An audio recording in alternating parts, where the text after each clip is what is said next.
Все, доброе утро, уважаемые любители физиологии в широком смысле. У нас сегодня, наверное, завершающая такая лекция этого весеннего цикла нашего, касающегося именно физиологических аспектов, не методических. Методические будут в пятницу еще. И, не знаю, там будут дальше продолжаться. Тоже будет завершающая, да? Значит, завершающая окончательная лекция. Пожалуйста, все приходите в эту пятницу по методам молекулярной биологии и для исследований нейронауки у Алексея Петровича. Значит, мы с вами довольно долго и подробно говорили о всяких молекулярных механизмах, касающихся регуляторных вещей, о том, как клетки между собой общаются и как они друг другу дают различные указания и отвечают на эти указания. И сегодня делаем такой довольно резкий, наверное, скачок, и дальше мы будем говорить в основном уже об этом, и осенью, наверное, мы все-таки будем говорить уже больше о системных вещах. А сегодня такая лекция, завершающая, обобщающая про механизмы нейроэндокринной регуляции. И я вообще очень долго думал, как, как рассказывать об этой проблеме, поскольку мы в любом практически аспекте физиологии, который мы касаемся, мы всегда говорим о нейроэндокринной регуляции, всегда говорим о том, что есть вот нервные механизмы регуляции той или иной функции и контроля, и есть механизмы гуморального контроля, осуществляемые в основном гормонами, и прежде всего гормонами, которые секретируются, продуцируются и секретируются эндокринными железами.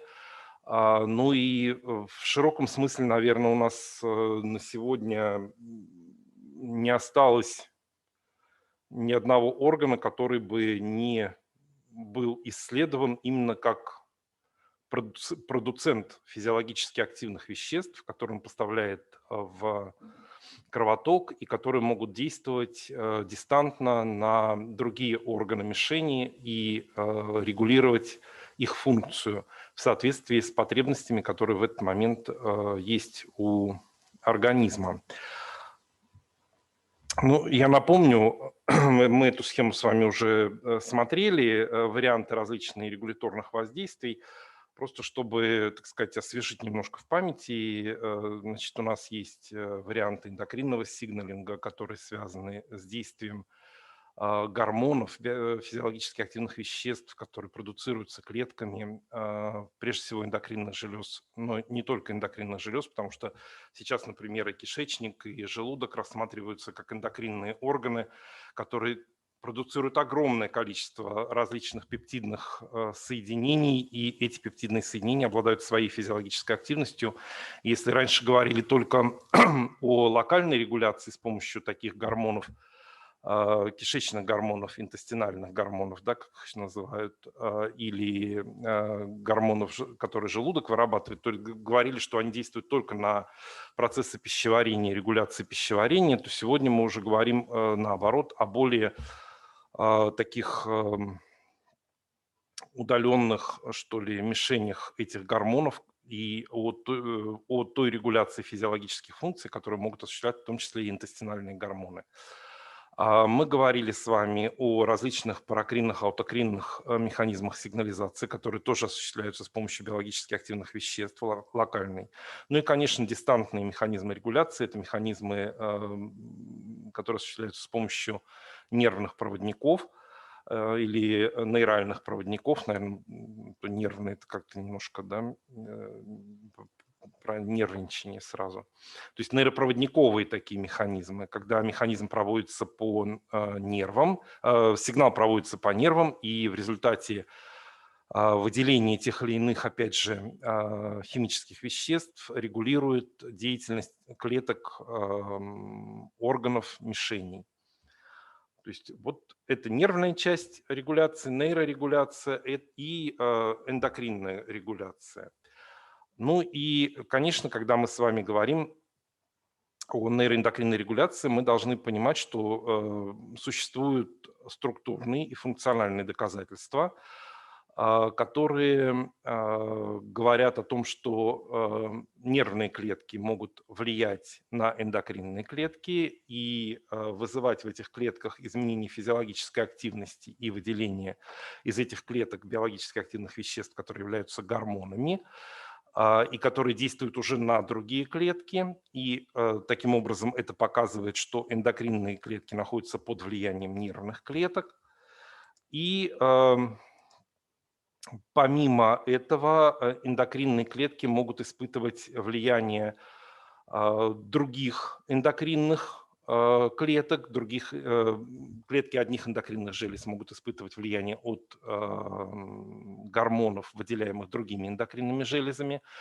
И ярчайшим примером здесь является, наверное, гипоталамо-гипофизарно-надпочечниковая система, когда гормоны, выделяемые гипофизом, являются регуляторными, по сути, гормонами, которые вызывают высвобождение или прекращают высвобождение определенных гормонов из определенных мишеней. Но помимо этого, свои регуляторные влияния на эндокринные клетки могут оказывать ионы и различные питательные вещества, нутриенты, которые имеются в крови. Ну, в частности, мы с вами уже этот механизм рассматривали. Это механизм довольно быстрой регуляции, который осуществляется за счет повышения содержания глюкозы в крови.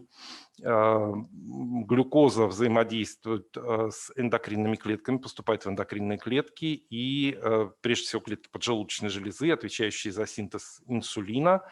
Инсулин выделяется из этих клеток в кровь, действует на клетки адипозной ткани, то есть жировой ткани, и заставляет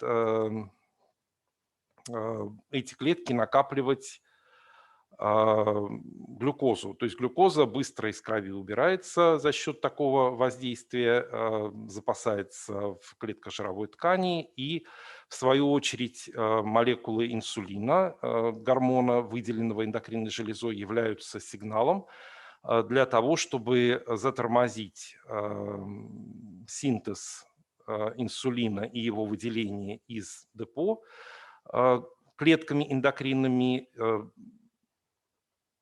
образуя петлю вот этой вот отрицательной обратной связи. И в эндокринной системе эти петли отрицательных обратных связей, они очень активно работают. То есть продукт эндокринной клетки, гормон, который она выделяет в кровь, является, в свою очередь, сигналом для того, чтобы клетка затормаживала выброс гормона, и таким образом уменьшается его концентрация в крови и регулируется, соответственно, его концентрация в крови.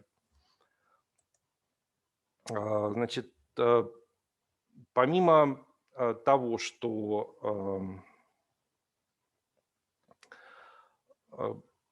происходит вот такая непосредственная, что ли, регуляция, да, либо химическими веществами, медиаторами, выделяемыми из окончаний нейронов на клетки и попадающими в клетки эндокринной системы.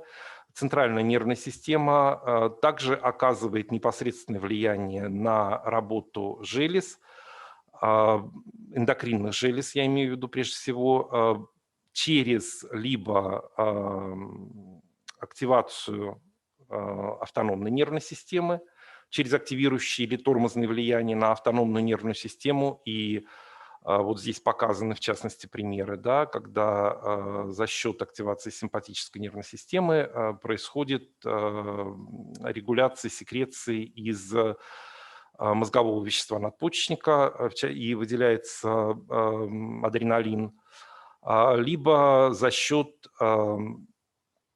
активации клеток, составляющих парасимпатические нервы, которые тоже приводят к выделению гормонов эндокринными железами.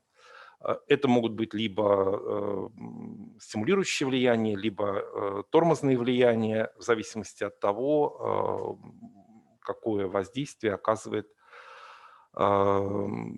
автономной нервной системы на конкретную железу. Помимо этого, влияние центральной нервной системы могут регуляторно воздействовать на железы через влияние на гипоталамус, и за счет гипоталамических воздействий на гипофиз регулируется деятельность желез. Либо за счет непосредственного выделения гормонов гипоталамуса, типа вазопрессина, например, да, значит, соответственно, который попадает в систему кровообращения заднего гипофиза и непосредственно попадает в кровь, либо за счет регуляторных гормонов, либеринов и статинов, которые воздействуют на передний гипофиз и, соответственно, на выделение тех гормонов, которые дальше уже действуют непосредственно на железы эндокринной системы. То есть на всех уровнях фактически центральной нервной системы она может оказывать регуляторное воздействие на железы. Но и железы, в свою очередь, и внутренние органы, и мы сейчас еще об этом поговорим чуть позже, тоже не остаются безучастными, что ли, в отношении своих влияний на центральную нервную систему. Ну и здесь я просто хотел бы показать в качестве примера, да, это гормон грелин, выделяемый клетками желудка, который попадает в кровоток и действует непосредственно на уровне центральной нервной системы, регулируя, по сути, пищевое поведение, организуя и регулируя пищевое поведение через вот довольно сложную систему регуляторных воздействий. Помимо грелина и другие интестинальные пептиды, вот они здесь перечислены, это PYY или глюкагон-подобный пептид, или орексин-подобные пептиды, орексины, которые могут быть продуктами жизнедеятельности клеток нашего пищеварительного тракта, они могут непосредственно воздействовать на клетки центральной нервной системы и таким образом через регуляторные вот эти вот связи непосредственно организовывать наше пищевое поведение, то есть фактически подавать сигналы и являться пусковыми молекулами для организации больших, сложных поведенческих актов, связанных с поиском пищи, поеданием пищи и так далее. То есть вы видите, что влияния регуляторные, они взаимные. Не только мозг организует наше поведение, но и внутренние органы в значительной степени могут на это воздействовать. Ну и помимо этого, доказательством того, что такие вот регуляторные влияния на центральную нервную систему, они возможны, является то, что клетки центральной нервной системы экспрессируют огромное число рецепторов, являющихся рецепторами гормонов. Ну и просто в качестве примера я здесь привожу фотографии вот из статьи, которая здесь упомянута. Их таких фотографий и статей это сотни, поэтому я просто вот проиллюстрировать, да, это экспрессия глюкокортикоидных рецепторов в мозге крысы. Вы видите, что практически все отделы мозга, вот коричневым цветом эти клетки здесь окрашены, экспрессирующие глюкокортикоидные рецепторы, почти все отделы мозга экспрессируют эти рецепторы. Огромное число этих рецепторов сосредоточено в гиппокампе.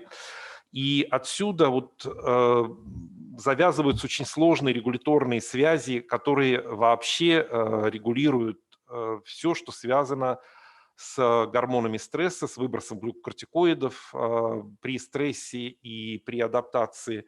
И как прямые влияния, так и обратные, сложные обратные петли, обратные связи, они регуляторные уже, которые там тормозят выброс глюкокортикоидов и так далее, идут через центральные влияния. И, в принципе, я вам показывал на одной из прошлых лекций, что стероиды достаточно легко проникают в нейроны, в частности, кортикостероиды, которые продуцируются корой надпочечников и регулируют все, начиная от пластичности и заканчивая экспрессии генов. То есть от пластичности я имею в виду физиологических каких-то процессов, связанных с генерацией потенциалов, до экспрессии генов в нейронах.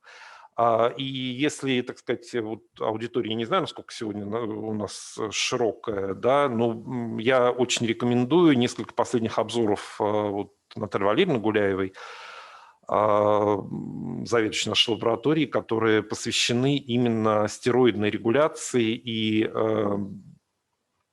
тем механизмам, которые стероиды могут играть как в пластических перестройках в мозге, так и в развитии различных патологических процессов в мозге. То есть это такая мощная регуляторная система, которая воздействует на мозг, начиная с момента развития и заканчивая нашей с вами повседневной деятельностью. Тем более, что, в общем, для стероидов нет особых проблем туда попасть. Ну и когда мы говорим с вами о нейрогуморальной регуляции вообще, то в первую очередь мы, как правило, говорим о том, что это необходимо для того, чтобы поддерживать функционирование нашего организма сложного и, в общем-то, противного окружающей природе, поскольку мы все время вынуждены из внешней среды получать какие-то источники для того, чтобы свою жизнедеятельность поддерживать целостность нашей структуры. И все, что вокруг нас есть, в общем, по большому счету, оно не предназначено для существования таких организмов сложных и сложно устроенных, многоклеточных и в значительной степени связанных с необходимостью поддерживать жидкие среды, потому что вся наша регуляция, как вы понимаете, да, из вот того, что о чем мы с вами говорили, она, в общем, стремится использовать именно жидкую среду, растворы, для того, чтобы молекулы могли передвигаться от клетки к клетке и внутри клетки каким-то образом тоже перемещаться и проводить все эти сложные реакции, биохимические реакции, которые без существования в растворах невозможны. И когда осознание вот этого пришло в науку, а это была середина XIX века, начало середины XIX века, было сформулировано вот такое представление о том, что организм должен поддерживать постоянство жидкой среды, в котором находятся все клетки этого организма, и вот было введено представление о гомеостазе. Но само понятие появилось значительно позже, а вот родоначальником вот этого представления о необходимости поддерживать постоянство внутренней среды организма, в котором находятся клетки, и в котором происходят какие-то физиологические процессы, было, безусловно, заложено Клодом Бернаром, величайшим французским физиологом, и активно поддерживалось в том числе и Иваном Михайловичем Сеченовым, который работал в лаборатории Бернара и, видимо, под его влиянием. Он тоже, в общем-то, говорил о том, что организм существует только при условии поддержания постоянства внутренней среды и необходимости отвечать на влияние внешней среды и получать из внешней среды источники энергии для существования. И поэтому считал необходимым включать в понятие организма или в определение понятия организма, того, что такое организм, собственно, и среду, которая воздействует на этот организм в том числе. То есть вот это необходимость существования организма как открытой системы с точки зрения термодинамики, да, она нуждается постоянно в поступлении энергии и поступлении веществ, которые используются для строительства, собственно, организма, а также в отдачи продуктов жизнедеятельности, выделения продуктов жизнедеятельности во внешнюю среду. Поэтому вот Сеченов считал, что среда – это как бы неотъемлемая часть того, что мы включаем в понятие организма. Ну и, наконец, сам термин гомеостаз, он был введен только в 30-е годы крупным американским, ну, можно сказать, тоже великим американским физиологом, серьезным, большим, Уолтером Кенноном, который использовал этот термин для того, чтобы описать поддержание в определенных рамках, в определенных пределах ряда физиологических переменных, к которым он относил прежде всего это глюкоза в крови, это напряжение кислорода и температура тела. Вот это тогда он рассматривал эти физиологические константы как необходимые для того, чтобы их поддерживать на определенном уровне, в определенных пределах. Но мы должны понимать с вами, что вот такая жесткая, что ли, если мы говорим о постоянстве поддержания внутренней среды, да, о поддержании постоянства, точнее, да, внутренней среды и переменных физиологических, то мы должны понимать, что это все-таки не жесткая такая константа, потому что различные виды деятельности требуют различных уровней содержания физиологически активных веществ, необходимых нам с вами питательных веществ, и определенного расхода энергии. Поэтому понятие гомеостаза не является, нельзя рассматривать как жесткую константу. Гомеостаз – это динамическое изменение, но в определенных пределах. То есть выше этих пределов это может нанести вред организму, ниже этих пределов может нанести вред организму. Но, тем не менее, в некоторых ситуациях это происходит и фиксируется на определенных постоянных уровнях. Ну, вот для того, чтобы определить, собственно, почему мы говорим о гомеостазе, потому что все наши регуляторные механизмы, по большому счету, они предназначены именно для этого. Начиная с того, что регулируется неосознанно, то есть наши висцеральные функции, которые мы, в общем, с вами не сильно контролируем сознательно, да, и заканчивая совершенно осознанными формами поведения, связанными с приобретением нового знания, фиксацией или выработкой новых поведенческих каких-то реакций, это все, по большому счету, по большому физиологическому счету, предназначено для того, чтобы сохранить гомеостаз внутри нашего организма и уметь поддерживать эти константы биохимические и физические, по сути, типа там напряжения кислорода, да, в определенных пределах, которые позволяют нам безболезненно функционировать в меняющейся окружающей среде. Ну вот здесь приведены примеры определений, да, ну, какие-то, потому что вообще определений достаточно много. И они меняются со временем, потому что меняются наши представления о том, как это устроено внутри. И если мы сначала говорили, да, для того, чтобы, что это вот постоянные такие константы, которые мы поддерживаем, сегодня мы говорим о том, что они не статичные, а они поддерживаются, колеблются иногда в достаточно широких пределах. Ну и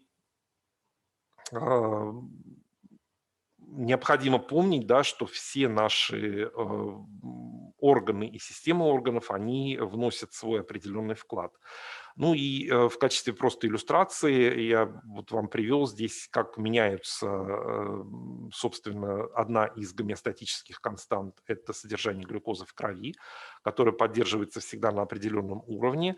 Но как оно меняется в течение суток, когда мы с вами, например, принимаем пищу, во время завтрака, обеда или ужина, то содержание глюкозы в крови резко увеличивается и затем очень быстро приходит в норму, именно потому что на очень высоком уровне глюкозы организм тоже существовать долго безболезненно не может.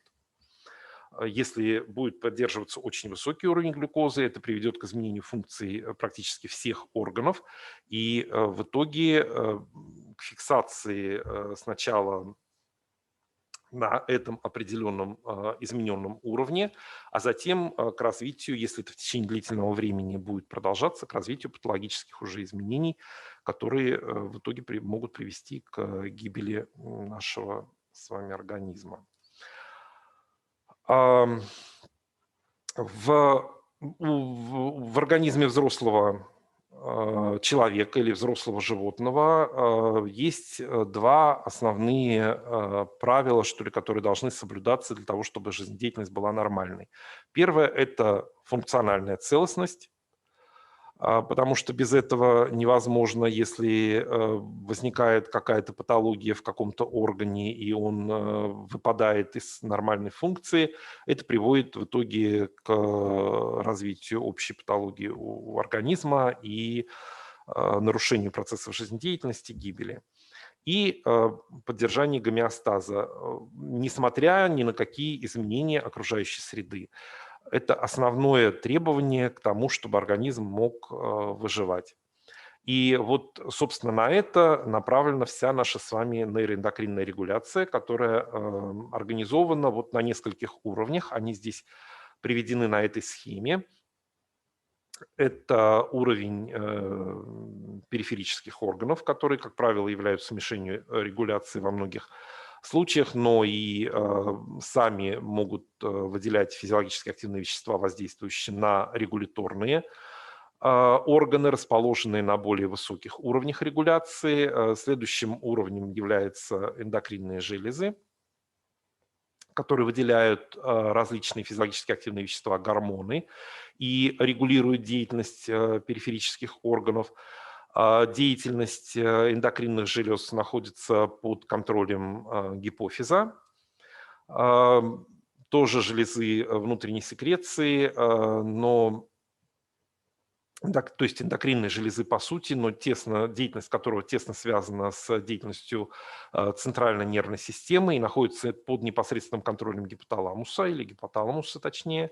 И, наконец, да, прошу прощения за ошибку, контроль, осуществляемый высшими отделами мозга. Значит, все эти системы находятся внутри сложной сети прямых и обратных связей. Значит, прямые эффекты в данном случае изображены пунктирными линиями, системы обратной связи изображены сплошными линиями. Значит, практически вот то, о чем мы с вами говорили чуть выше, вот здесь, в этой схеме, в наиболее общем виде отражено.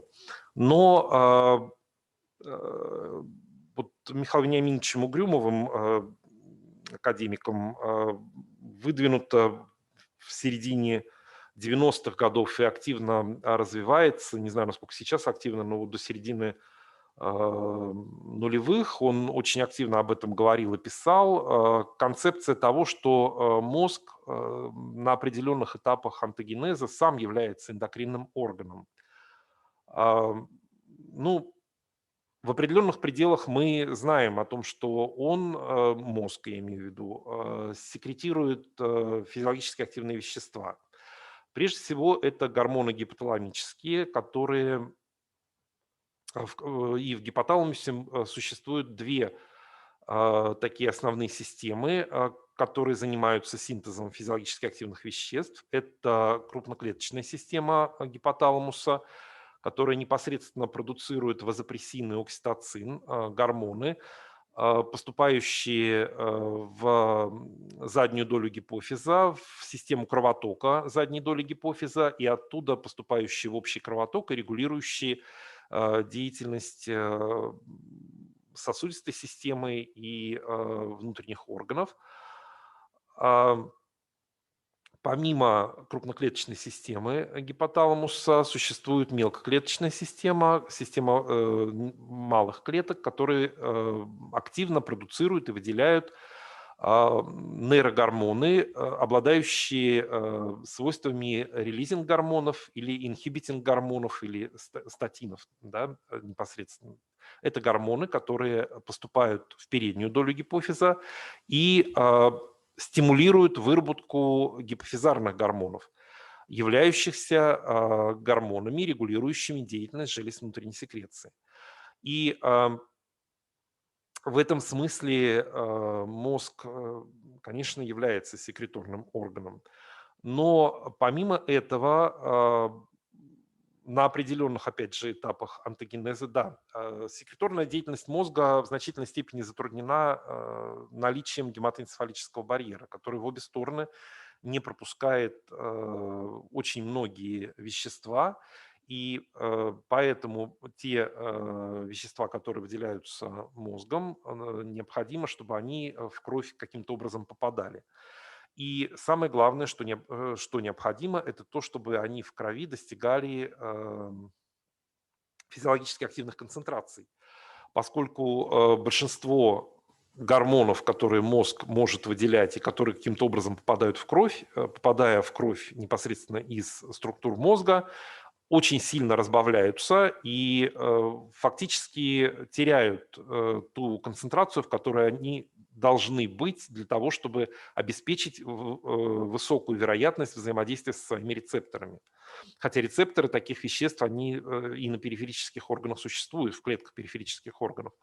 Но концентрация столь мала становится, что недостаточно. Но, значит, известно, что на определенных стадиях антогенеза в эмбриогенезе периферические эндокринные железы закладываются гораздо раньше и созревают раньше, чем созревает аденогипофиз и чем тем более созревает гипоталамус. И поэтому на самых ранних этапах развития мозг находится под влиянием, собственно, тех гормонов, которые выделяются периферическими эндокринными железами, и созревание мозга проходит в том числе и под контролем этих гормонов, и поступление этих гормонов обеспечивает созревание связей, которые формируются между передним гипофизом и железами.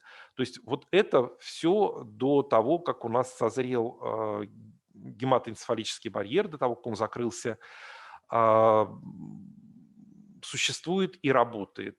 Кроме того, мозг, вероятно, может находиться и под влиянием физиологически активных веществ, которые выделяются материнским организмом и плацентой, и попадают таким образом в общий кровоток и могут влиять каким-то образом на мозг. Хотя ну, есть отдельные данные, которые свидетельствуют в пользу этого, но это такой момент довольно сложный и недоизученный. Значит, после того, как происходит созревание гематоэнцефалического барьера, у нас устанавливаются обычные нормальные регуляторные связи, которые характерны для взрослого организма. Это когда мозг может влиять непосредственно на периферические органы за счет нейропроводниковых влияний и может регулировать деятельность желез за счет воздействия на передний гипофиз. Но могут ли вещества мозга, продуцируемые мозгом, молекулы, попадать в кровь и быть регуляторными веществами? Оказывается, могут. И вот на той стадии, пока не происходит окончательного формирования гематоэнцефалического барьера, концентрация, ну, в частности, медиаторов и гормонов, которые вырабатываются мозгом, практически одинаково в тканях мозга и в периферической крови. Какую функцию при этом могут выполнять такие гормоны или химические вещества, физиологически активные вещества, попадающие из мозга в кровь и воздействующие на периферические органы. Но предполагается, что в первую очередь они выполняют функции различных морфогенов, то есть под их влияниями происходит формирование органов, их созревание. А, Какие это вещества? Ну, такие сохранение таких высоких концентраций, которые наблюдаются в портальной вене, например, гипофиза, и при этом наблюдаются и в периферической крови, показаны для дофамина, для гонадотропин-релизинг фактора, гонадотропин-релизинг гормона, для серотонина. И интересно, что когда происходит формирование гематоэнцефалического барьера, то концентрация нейромедиаторов и вот таких нейрогормонов, которые вырабатываются непосредственно в клетках центральной нервной системы, она падает практически до нуля, она становится почти недетектируемой, очень низкие концентрации становятся. То есть а, это дает основание предположить, что на самом деле мозг может выполнять такую эндокринную функцию своеобразную на определенном этапе онтогенеза. Если вот посмотреть на ту схему, которая расположена справа, вы видите, что ну, да, как-то у него тут нарисовано рождение P11, да, но это немножко неправильно, рождение тут должно быть немножко смещено. Точка рождения, да, это у нас дни эмбрионального развития, это дни постнатального развития, это взрослый период. Значит, окончательное формирование барьера происходит после 15-го дня постнатального развития. То есть вот до этого момента фактически те вещества, которые мозгом продуцируются, они могут поступать в кровь и действовать на периферические органы. Соответственно, может под контролем находиться их и сам нейрогенез, который эмбриональный нейрогенез, собственно, образование нейронов в онтогенезе. И вот после формирования специфического фенотипа, нейрохимического фенотипа нейронов, когда они начинают активно продуцировать уже медиаторы, они тоже могут поступать в общий кровоток и являться морфогенами, поскольку здесь барьер открыт, и формирование всех проекций, и эфферентных, и афферентных, тоже может находиться под влиянием тех физиологически активных веществ, которые выделяются мозгом. Ну, это довольно интересная концепция, хотя она очень тяжело доказывается, поскольку там довольно-таки сложные эксперименты нужны, и, ну, как сказать, довольно плодоразрушающие опыты проводились для того, чтобы доказать, что действительно концентрация там дофамина в периферической крови является продуктом мозга. Там проводили разрушение переднего мозга, при этом эмбрион выживает и может существовать в течение нескольких дней. Вот, но сами по себе они довольно такие тяжелые, а постановка канюль в портальную вену эмбриона, она технически очень проблематична, и в портальную вену гипофиза, я имею в виду, для того, чтобы получить безболезненно, так сказать, пункцию крови, почти технически неосуществимая вещь. Ну и, конечно, когда мы говорим о поддержании гомеостаза и о нейроэндокринной регуляции, мы не можем обойти стороной концепцию стресса.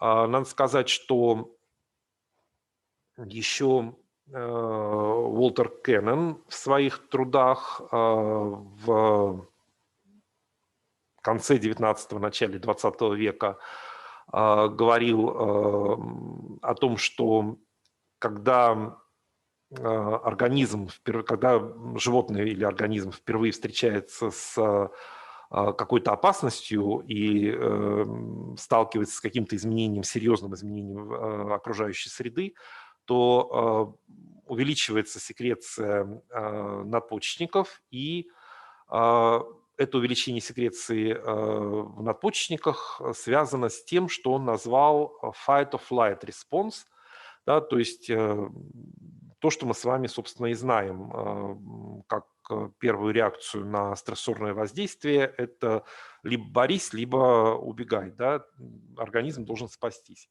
И он считал, что вот именно сопротивление возникающим угрозам связано с активацией симпатоадреналовой системы, и эти труды, они по сути стали, ну что ли, таким базисом для того, что было сделано в работах Ганса Селье, который сформулировал, по сути, концепцию стресса.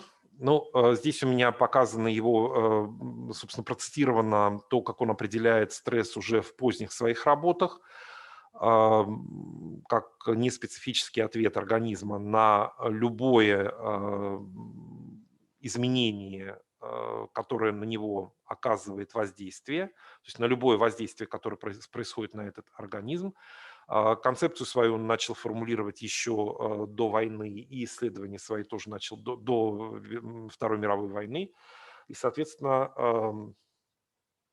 э, у него есть очень интересная книжка, где он описывает, собственно, как он пришел в науку и как происходило его становление как ученого, и как, собственно, его очень сильно отговаривали заниматься этой грязью, которая связана вот с непонятным, неспецифическими какими-то проявлениями воздействия, различных специфических воздействий на организм. И я думаю, что вот если студенты, аспиранты почитают, то это будет очень здорово, потому что ну, я вот рекомендую. Это интересное чтение, не менее захватывающее, чем... ну, надо сказать, что Селье вообще у него все книжки такие. Практически их читаешь как художественную литературу, хотя они являются, по сути, пусть и достаточно популяризованным, но изложением довольно серьезных, больших работ и экспериментов, которые он проводил. И Ганс Селье, его заслугой является формулирование того, что мы знаем как общий адаптационный синдром. Он сформулировал, что это синдром, который формируется в организме и проявляется в виде трех характерных последовательных стадий в ответ на действие любого стрессора. А, Первой стадией является стадия срочного ответа или аларм-реакция, реакция тревожности. Она совершенно является аналогом того, что Кеннон называл fight or flight. Это вторая стадия, которая приходит ей на смену, это стадия адаптации, которая связана с формированием устойчивости к действию стрессора, если он продолжает свое действие или действует многократно. И последней стадией, когда действие стрессора продолжается, несмотря на любые попытки адаптироваться к его эффекту и превышает адаптационные резервы организма, то это приводит к постепенному истощению а, защитных систем, стресс-лимитирующих систем и может заканчиваться гибелью организма. И надо сказать, что Селье уже тогда понимал, что понятие гомеостаз является настолько динамичным, что, в общем, требует некоего переопределения или введения дополнительных каких-то определяющих элементов, и он формулировал это как гетеростаз. То есть другой, отличный от гомеостатических констант, уровень поддержания необходимых организму концентрации химических веществ и выраженности каких-то физических констант, которые обеспечивают нормальное функциональное состояние организма в условиях действующего стресса. Вот это представление о гетеростазе, оно послужило базой для формирования вот того, что в сегодняшней науке получило название аллостаза. Наверное, вы тоже слышали такое понятие. Сейчас мы об этом тоже немножко, два слова буквально скажем.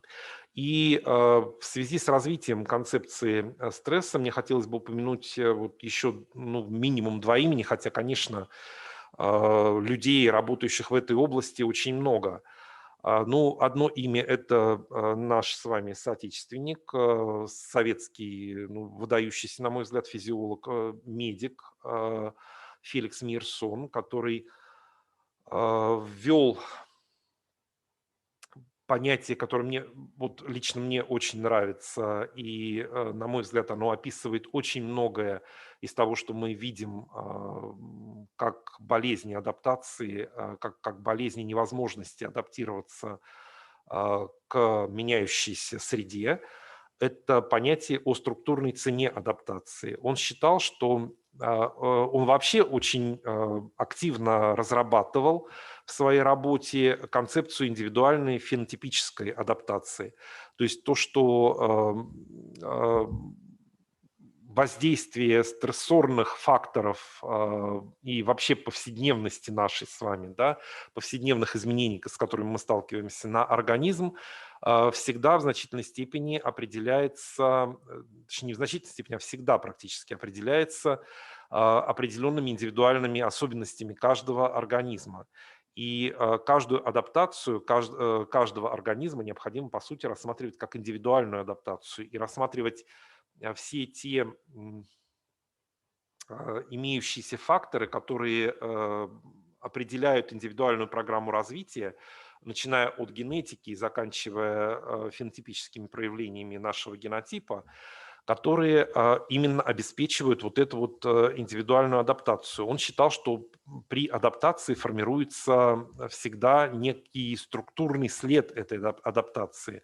Под структурным следом он подразумевал формирование некой функциональной системы, которая обеспечивает резистентность организма или, как сейчас более модно говорить, resilience, да, способность, сопротивляемость организма. Не резистентность в смысле вот прямо устойчивости такой жесткой, да, как вот стол резистентен. Вот я на него нажимаю, а он резистентен к моему нажатию. А это способность к сопротивлению, resilience. И еще одной ну, довольно серьезной, на мой взгляд, заслугой работ Мейерсона является то, что он развивал концепцию кросс-адаптации и подход, кросс-адаптационный подход к профилактике, ну, в первую очередь, сердечно-сосудистых заболеваний, потому что он занимался именно в этой области, в области сердечно-сосудистых заболеваний медициной. Но очень показывал, что адаптация к различным видам нагрузок на организм, каждая из которых может рассматриваться как стрессорная нагрузка и ведет к формированию своей функциональной системы, которая обеспечивает resilience, да, к этой нагрузке, но что это в общей сложности повышает устойчивость всех физиологических систем организма на всех уровнях к развитию различных патологий, вызываемых другими стрессорными нагрузками или стрессирующими воздействиями. И у него очень много работ, в частности, по эффектам адаптации к физической нагрузке как средству профилактики развития сердечно-сосудистых заболеваний. Много книг издано. Последняя вот серьезная работа о механизмах адаптации была издана в 1993 году. Ну, затем он эмигрировал, и за границей он, по-моему, практически не работал. Если кто-то в будущей жизни будет этим заниматься, я считаю, что вот это вот прямо нужно обязательно прочитать. Да, они, наверное, устарели, но для своего времени это были очень серьезные работы, прорывные, на мой взгляд. И вот понятие вот этого структурного следа и формирование структурного следа, когда это приводит сначала к устойчивости организма и способности его сопротивляться воздействию, а затем перерастает в патологию, вот это вот очень здорово у него все описано. Ну и последнее имя, которое я, наверное, сегодня упомянул, это Брюс МакЭуэн, это один из крупнейших наших с вами современников. Вот недавно он ушел буквально из жизни, который тоже в области стресса работал очень много работал и проводил исследований в области именно изучения индивидуальной устойчивости и индивидуального сопротивляемости организма к стрессу. И с его работ, наверное, активно начинается внедрение представлений о стрессорном воздействии еще и как осознательно переживаемом и, соответственно, требующем индивидуального опыта. Да, то есть наш организм, мы каждый с вами как индивидуум, и, наверное, и у животных так, мы имеем определенный опыт, который позволяет нам с вами воспринимать один стрессор, один стрессирующий фактор как серьезный стрессирующий фактор, другой как менее серьезный стрессирующий фактор. И вот когнитивное осознание того, что кроется за действующими на наш организм факторами, это тоже в значительной степени оказывает воздействие на формирование индивидуальной устойчивости и способности к совладанию со стрессом или стресс-копинг поведению, да, в психологической литературе оно так употребляется, в медицинской очень часто.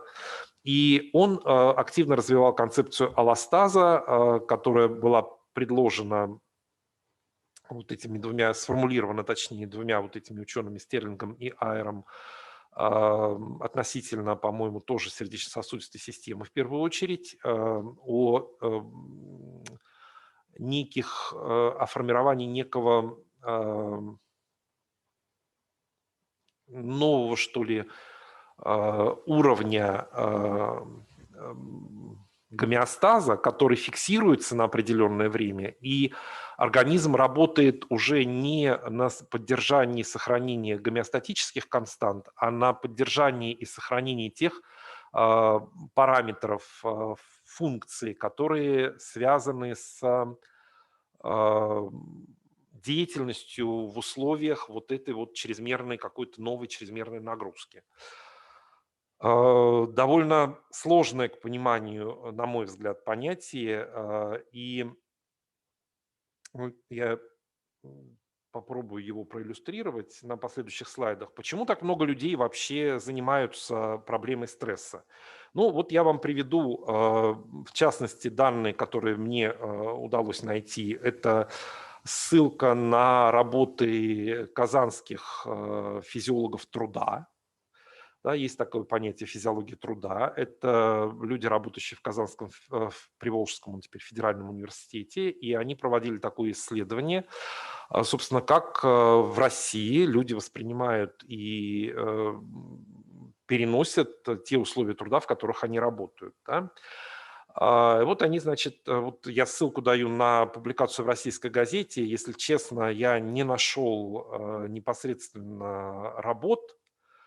Я, правда, не могу сказать, что я потратил там несколько лет своей жизни на поиск этих работ, но вот за там, скажем, час вот в свободном доступе особо не нашел этих исследований, но у них там на кафедральном сайте выложено какое-то безумное количество отчетов, и нет ни одного списка литературы, который можно было бы тут тупо посмотреть, поэтому, пожалуйста, наши сотрудники, аспиранты, которые меня слушают, выкладывайте списки своих работ на сайте института, потому что если люди интересуются и захотят посмотреть, чем вы занимаетесь, и более подробно, им будет гораздо проще.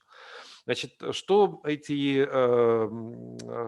люди, значит, наисследовали? Ну, вы видите, да, что до 40% наших людей, занятых в сфере производства, страдают от стресса на рабочем месте. Что это, к чему это может приводить? Это приводит к повышению, вернее, чем это вызванный стресс? Это стресс, связанный с непосредственными требованиями работы работодателя. это невозможность индивидуума влиять на процесс организации труда, это невозможность контролировать ситуацию, в которой он находится, это проблемы карьерного роста, это проблемы межличностных отношений, это проблемы психического насилия, то есть связанного с, или точнее психологического, наверное, правильнее было бы назвать, да, то есть когда человек подвергается психологическому насилию, это неудовлетворенность работой в целом и боязнь безработицы. То есть вот это основные факторы, которые приводят к тому, что люди испытывают стресс на работе. Но 40%, то есть это почти половина. Да, значит, это к чему это ведет? Это ведет к тому, что резко возрастает вероятность несчастных случаев в условиях труда. Это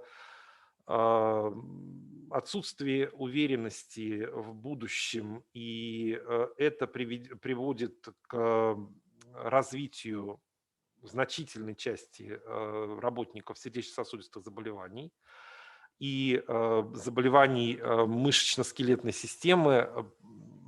Объясню, это специфика этой кафедры. Они этим значительное внимание у них в работе относится как раз вот к проблемам, связанным с возникновением заболеваний мышечной области, нарушений мышечной области, которые затрудняют работу и затрудняют, соответственно, выполнение обязанностей трудовых на рабочем месте.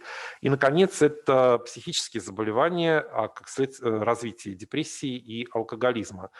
И, опять же, со ссылкой на их же работы, не знаю, проверялось ли это кем-то, но они приводят в качестве примера, например, врачей, среди которых 15% это люди с диагнозом алкоголизм, продолжающие выполнять свою работу. То есть вот эта вот работа в стрессовых условиях, она, в общем, ни к чему хорошему не ведет. Поэтому так много людей в мире занимаются, очень часто обращаются к стрессу как одному из ведущих звеньев, в котором проявляются наши нейроэндокринные регуляторные механизмы и где они в первую очередь могут нарушаться, и это ведет к развитию дальнейших патологий. Ну, на этой схеме, я думаю, что она, в общем-то, многим из вас известна. Это типичное развитие, последовательное развитие стресс-ответа в организме. Значит, под стрессом мы всегда с вами понимаем ответ организма, ответную реакцию организма. Стресс в психологическом смысле мы в физиологии никогда не употребляем. Значит, мы всегда говорим с вами о стрессирующих факторах или стрессорах. Поэтому, пожалуйста, когда мы в дальнейшем на экзамене отвечаем про стресс или гипоталамо-гипофизарно-надпочечниковую систему, всегда, пожалуйста, четко ставьте границу. Стресс – это наша с вами реакция нашего с вами организма. И Селье говорил о стрессе как о реакции организма. Значит, вызывается стресс действием каких-то экстремальных, чрезвычайных раздражителей, который приводит к активации двух важнейших систем регуляторных. Первая связана с активацией симпатической нервной системы и секрецией норадреналина из нервов симпатических. И вторая – это активация гипоталамуса, которая может возникать в результате нашего восприятия произошедшего изменения и силы действующего стимула.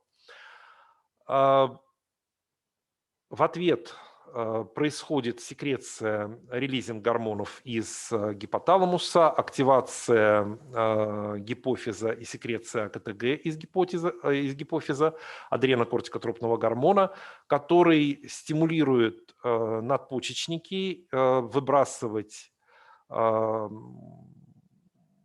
кортикостероиды из коры и адреналин из мозгового вещества. Да, наверное, надо было бы вот сюда еще одну стрелку нарисовать, поскольку симпатическая нервная система непосредственно может вызывать выброс адреналина из мозгового вещества надпочечников. Гормоны оказывают свои воздействия вместе с катехоламинами, да, на внутренние органы, и это приводит к изменению функции внутренних органов для того, чтобы обеспечить адаптацию к действующему экстремальному стимулу.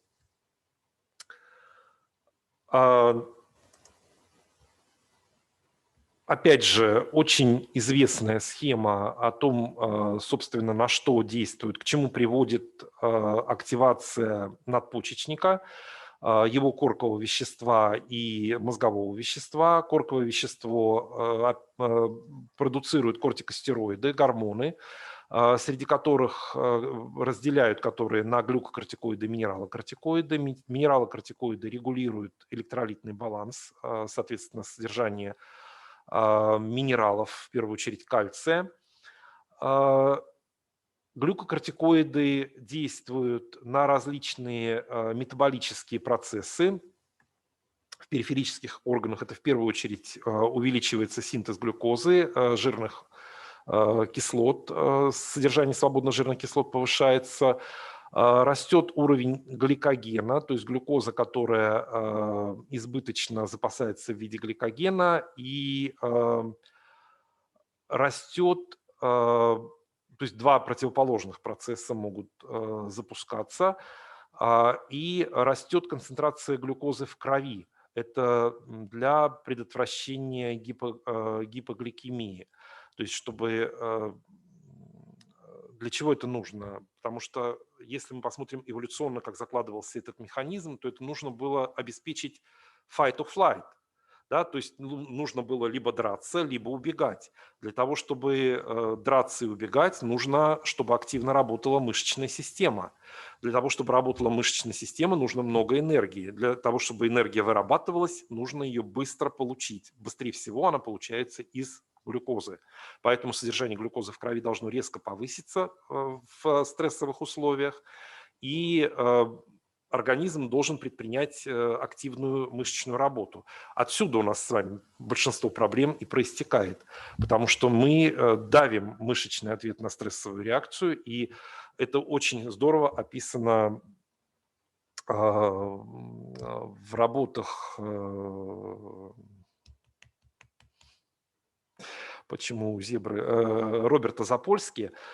Значит, если не хотите читать его собственные работы научные, возьмите его популярные книжки, начиная с «Почему у зебры не бывает язв», да, где описано, как организм реагирует на стресс, как он адаптируется к стрессовой реакции и почему у животных язвы возникают только когда мы с вами этого хотим в эксперименте, а в норме этого не бывает. Помимо того, что мы должны обеспечить быстрый источник энергии, глюкокортикоиды стимулируют липолиз, то есть второй по важности и наиболее выгодный с точки зрения количества выделяемой энергии процесс разрушения жиров и получение энергии оттуда. Помимо этого оказываются эффекты на центральную нервную систему и на сенсорные органы, на анализаторы, и глюкокортикоиды обладают локальным антивоспалительным эффектом, то есть еще и воздействуют на иммунную систему. Значит, эффекты на центральную нервную систему обусловлены огромным количеством рецепторов, которые я вам показывал чуть раньше на картинке. Да? В первую очередь мы всегда с вами говорим о гиппокампе и о стероидных рецепторах в гиппокампе, поскольку там это важно и для регуляции процессов пластичности, и для реализации эффектов на генном уровне. Ну и справа перечислены эффекты катехоламинов, которые регулируют сосудистый тон, частоту сердцебиений, артериальное давление, частоту дыхания. Это понятно, да, классические эффекты. И при стрессе понятно, опять же, зачем все это нужно. Повышают уровень глюкозы в крови, стимулируют липолиз. Они же, катехоламины, стимулируют глюкогенолиз, то есть распад гликогена. Опять же, для чего? Для того, чтобы было больше глюкозы и было больше источников энергии для реализации быстрого ответа. И, наконец, стимулируется энергетический метаболизм, то есть выработка, собственно, энергии в митохондриях. Вот это все протекает под действием катехоламинов. То есть весь стресс-ответ направлен в первую очередь на увеличение а, получение нашими клетками энергии. Для чего? Для того, чтобы либо бороться, либо нужно срочно делать ноги. А, Ну, это тоже такая схема, собственно, которая показывает, что при действии стрессоров задействуются все возможные сигнальные системы. Мы с вами по отдельности их как-то разбирали на предыдущих лекциях, говорили, как это реализуется на уровне сигналинга клеточного. Вот теперь как это может реализовываться от системного уровня до регуляции сигналинга в клетке. Значит, просто такая обобщающая схема. Мы по отдельности с вами эти каскады все так или иначе рассматривали, но вот чтобы вы понимали, да, что мы не зря их рассматривали, и где они могут включаться, вот они включаются, пожалуйста. Подействовал какой-то стрессор, происходит активация симпатической нервной системы, резкий выброс катехоламинов и стероидов из надпочечников, и все они, пожалуйста, задействованы на то, чтобы в итоге провести какие-то изменения в клетке, которые не только будут приводить к сигнальным процессам на уровне изменения биопотенциалов, но и обязательно практически все они оставят какой-то свой след с точки зрения изменения процессов транскрипции и активации или ингибирования соответствующих генов. От катехоламинов, которые через систему вторичных посредников действуют на транскрипционные факторы и таким образом оказывают свое воздействие на геном, до стероидов, вот опять забыл здесь стрелочку нарисовать, да, но мы с вами этот каскад тоже рассматривали, когда взаимодействие стероида с рецептором внутри клетки ведет к транслокации последующей этого комплекса в ядро и активации соответствующих отвечающих стероид взаимодействующих элементов и последующей транскрипции соответствующего гена. То есть уровень вы видите с системного до клеточного. Дальше к чему я все это говорю? А говорю я это все к тому, что недаром Мейерсон говорил, что всякий стресс, всякая адаптация, она обязательно окажет свой структурный след – оставит свой структурный след. Этот структурный след будет заключаться в изменении а, той клеточной системы, на которую это воздействие происходит. И, пожалуйста, вы прекрасно знаете, что если вы возьмете нетренированного человека и тренированного человека, то физически нетренированного и физически тренированного, то нарастание мышечной массы, изменение регуляторных процессов, которые наблюдаются в процессе физической тренировки, регуляции сердечной деятельности, регуляции дыхания, это все у тренированного человека будет более выражено. И если мы с вами возьмем нетренированного человека, тренированного человека, поместим их, заставим их бежать по беговой дорожке с одинаковой скоростью, то изменение параметров, которые мы увидим у нетренированного, оно будет характерно для стрессорного ответа. То есть это будет высокий выброс глюкозы в кровь, это резкое увеличение частоты дыхательных движений, увеличение частоты сердечных сокращений и так далее, потому что нужно обеспечить, чтобы организм мог сопротивляться действующему стрессорному фактору, то есть физической нагрузке. У человека тренированного это все будет гораздо менее выражено, и даже более того, известно, что у спортсменов и частота дыхания ниже в норме, и частота сердечных сокращений ниже в норме, потому что это все резервы, которые готовятся для того, чтобы организм менее болезненно и более приспособленно реагировал на ту подходящую физическую нагрузку, с которой этот организм встречается ежедневно. То есть вот вам яркое проявление структурного следа адаптации на уровне организма.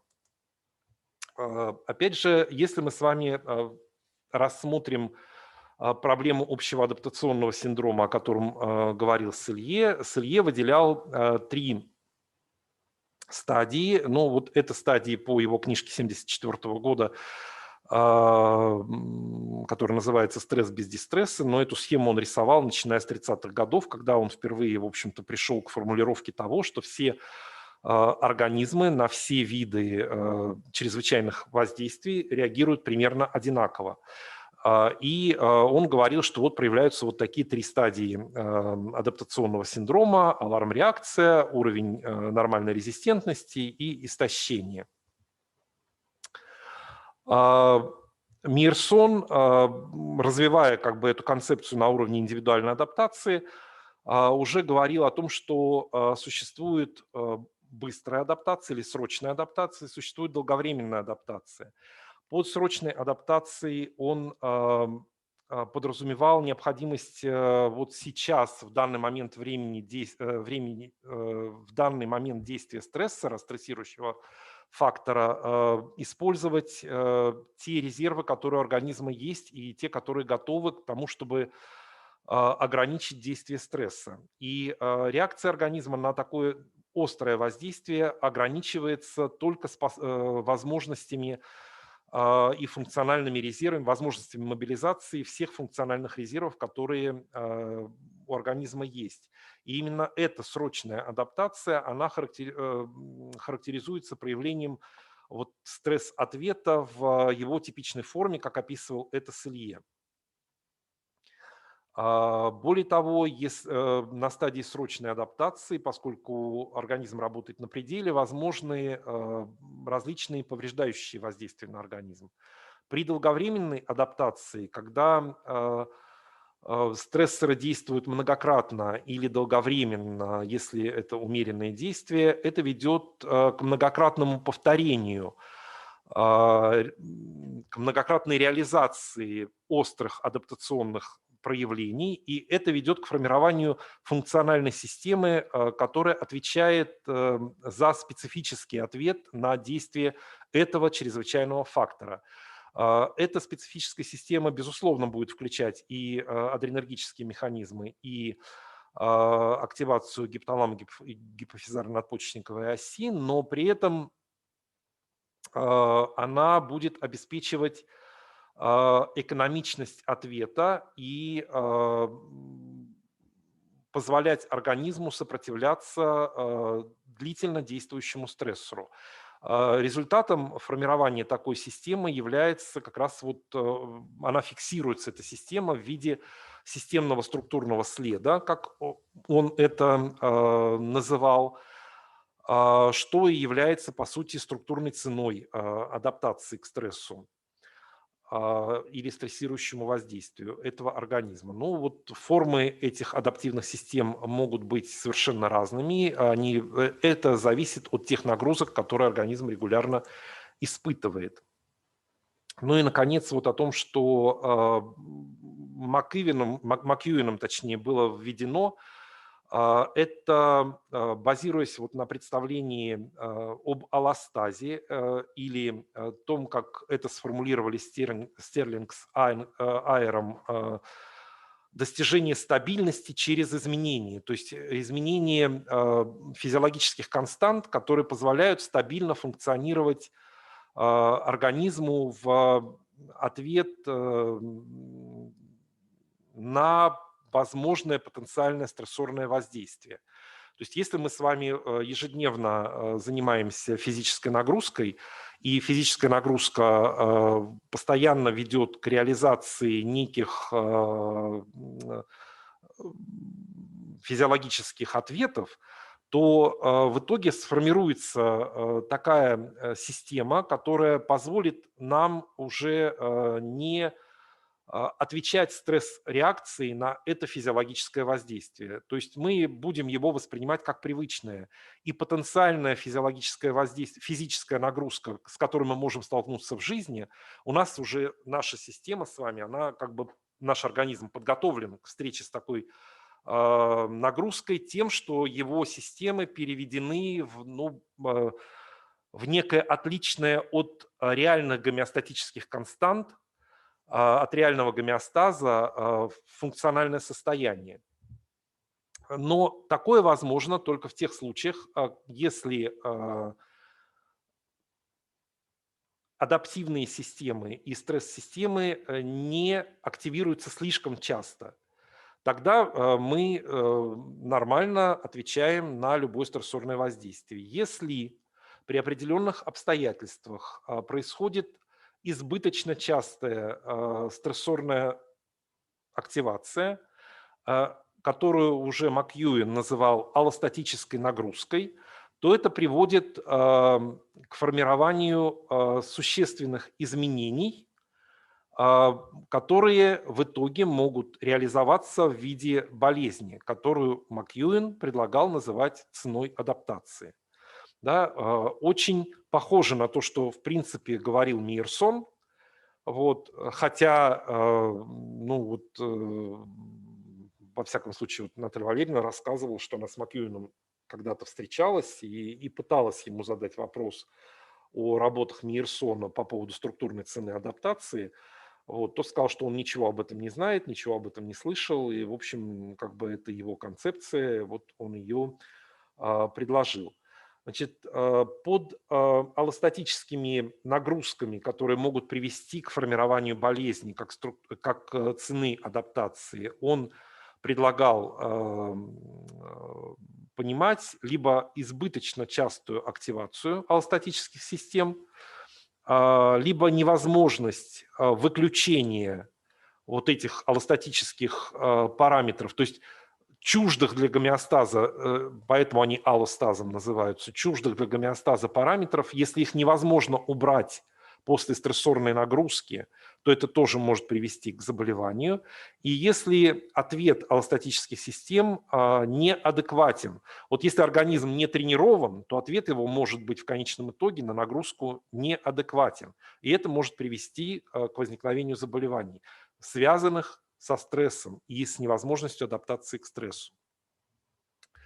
Вот эту схему я просто привожу к тому, что вот на современном этапе очень многие исследователи предлагают обязательно включать в представление об адаптации и о необходимой регуляции когнитивный компонент. Почему? Потому что когнитивная интерпретация того, что организм воспринимает как чрезвычайный раздражитель, базируется на индивидуальном опыте. Не только на наших возможностях, заложенных в нас генетически, но и на том, что мы с вами в течение жизни накапливаем. Какую из нагрузок воспринимать как чрезвычайную? Какую нагрузку, какой нужно включать так нейроэндокринную регуляцию, а какой не нужно включать так. И поэтому вот это вот расценивание системы, расценивание действующего фактора как опасности, оно в значительной степени определяет пределы реакции, которую проявляет какой-то субъект в этих условиях. И поэтому даже в эксперименте, когда мы с вами одинаково, например, даем стрессорную нагрузку, ну, одинаковую с нашей точки зрения, на животных, мы видим, что эти группы, как правило, разделяются. Одни из этих животных меньше реагируют на эту нагрузку, другие больше реагируют на нагрузку. У одних она приводит к развитию каких-то изменений, у других не приводит к развитию этих изменений. Поэтому вот этот фактор когнитивный, базирующийся на индивидуальном опыте, он обязательно должен учитываться. Есть работы, в том числе и у Макьюина, которые показывают, что в определенной степени индивидуальный ответ, стресс-ответ связан и с теми генотипическими особенностями, которые заложены исходно в каждом из нас. Ну и последнее, на чем мне хотелось бы остановиться, это гипотеза или концепция того, почему же все-таки организм, сталкиваясь с различными стрессорными ситуациями, в одних случаях адаптируются к ним, в других случаях это приводит к развитию различных патологий. Значит, эта концепция была предложена исходно как концепция двух ударов, а сейчас вот Доскалакис и коллеги в составе этой группы и Рон де Клод, который один из ведущих специалистов в области исследования стресса и один из активных таких разработчиков методических или методологических подходов к изучению стресса и к изучению того, что со стрессом связано. Значит, они предлагают очень много проводят исследований стрессорных воздействий, которые начинаются в раннем антогенезе, в раннем постнатальном антогенезе, и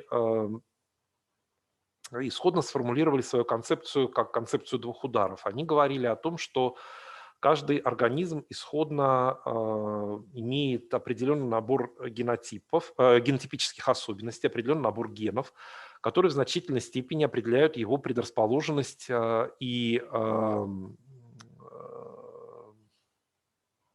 реактивность, если можно так выразиться, к стрессорным нагрузкам. И если организм на довольно ранней стадии антогенеза столкнулся с такими стрессорными нагрузками, чрезвычайными, серьезными чрезвычайными воздействиями, я не имею в виду в данном случае какие-то кратковременные влияния холода, нагревания, даже, наверное, кратковременного отсутствия контакта с матерью, когда нагрузки довольно серьезные, когда, например, происходит изоляция от родителей, когда происходит недостаточность питания, существенная недостаточность питания, то есть это не то, что там несколько часов, может быть, человек поголодал, а когда недостаток питательных веществ в рационе вообще, когда организм подвержен действию серьезного инфекционного агента, то это приводит к формированию неких изменений, связанных с действием, с реализацией вот этих стрессорных воздействий уже на уровне генома, в первую очередь обусловленных эпигенетическими всякими влияниями на геном, и в конечном итоге приводит к программированию последующих норм ответа генома на различные воздействия. Я бы так это сформулировал, если это понятно, да? То есть у нас всегда есть норма реакции определенная. В ответ на определенное воздействие должны в итоге включиться определенные гены на определенное время, обеспечить определенный синтез белка. Но если мы с вами каким-то образом модифицировали эти гены, модифицировали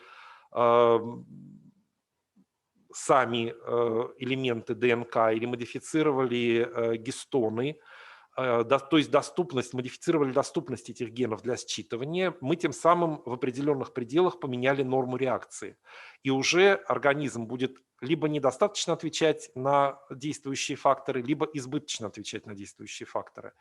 И тогда, если такой модифицированный организм в будущем столкнется с действием серьезного чрезвычайного фактора, то есть с действием серьезного стрессора в взрослый период жизни, когда он уже зрелый и готовый к жизнедеятельности, то это может в конечном итоге привести к развитию патологий. В первую очередь это рассматривают с точки зрения развития психических патологий, и эта концепция очень популярна. В меньшей степени это рассматривают с точки зрения развития различных, ну, скажем так, органических патологий, хотя, наверное, и в этом тоже есть свой определенный смысл. Собственно, почему не рассмотреть ту же концепцию с точки зрения развития сердечно-сосудистых заболеваний. Вот. Ну и вот относительно недавно, в 2013 году, они модифицировали, эти авторы, свою концепцию, поскольку было сделано очень много работ, при которых было показано, что программирующим действием могут служить не только программирующим эффектом таким могут обладать не только генетически заложенные факторы, но и те эпигенетические воздействия, которые происходят под воздействием среды, под воздействием средовых условий. Вот они здесь перечислены, разные эти условия, да, на этой схеме. И вот в этой работе Доскалакиса 2013 года вы можете более подробно об этом прочитать. И эти авторы теперь говорят о том, что вот два хита, которые в раннем детстве определяют последующий характер сопротивляемости организма стрессирующим воздействием, это и генетическая предрасположенность исходная, то есть те гены, которые исходно есть, и те факторы средовые, которые воздействуют.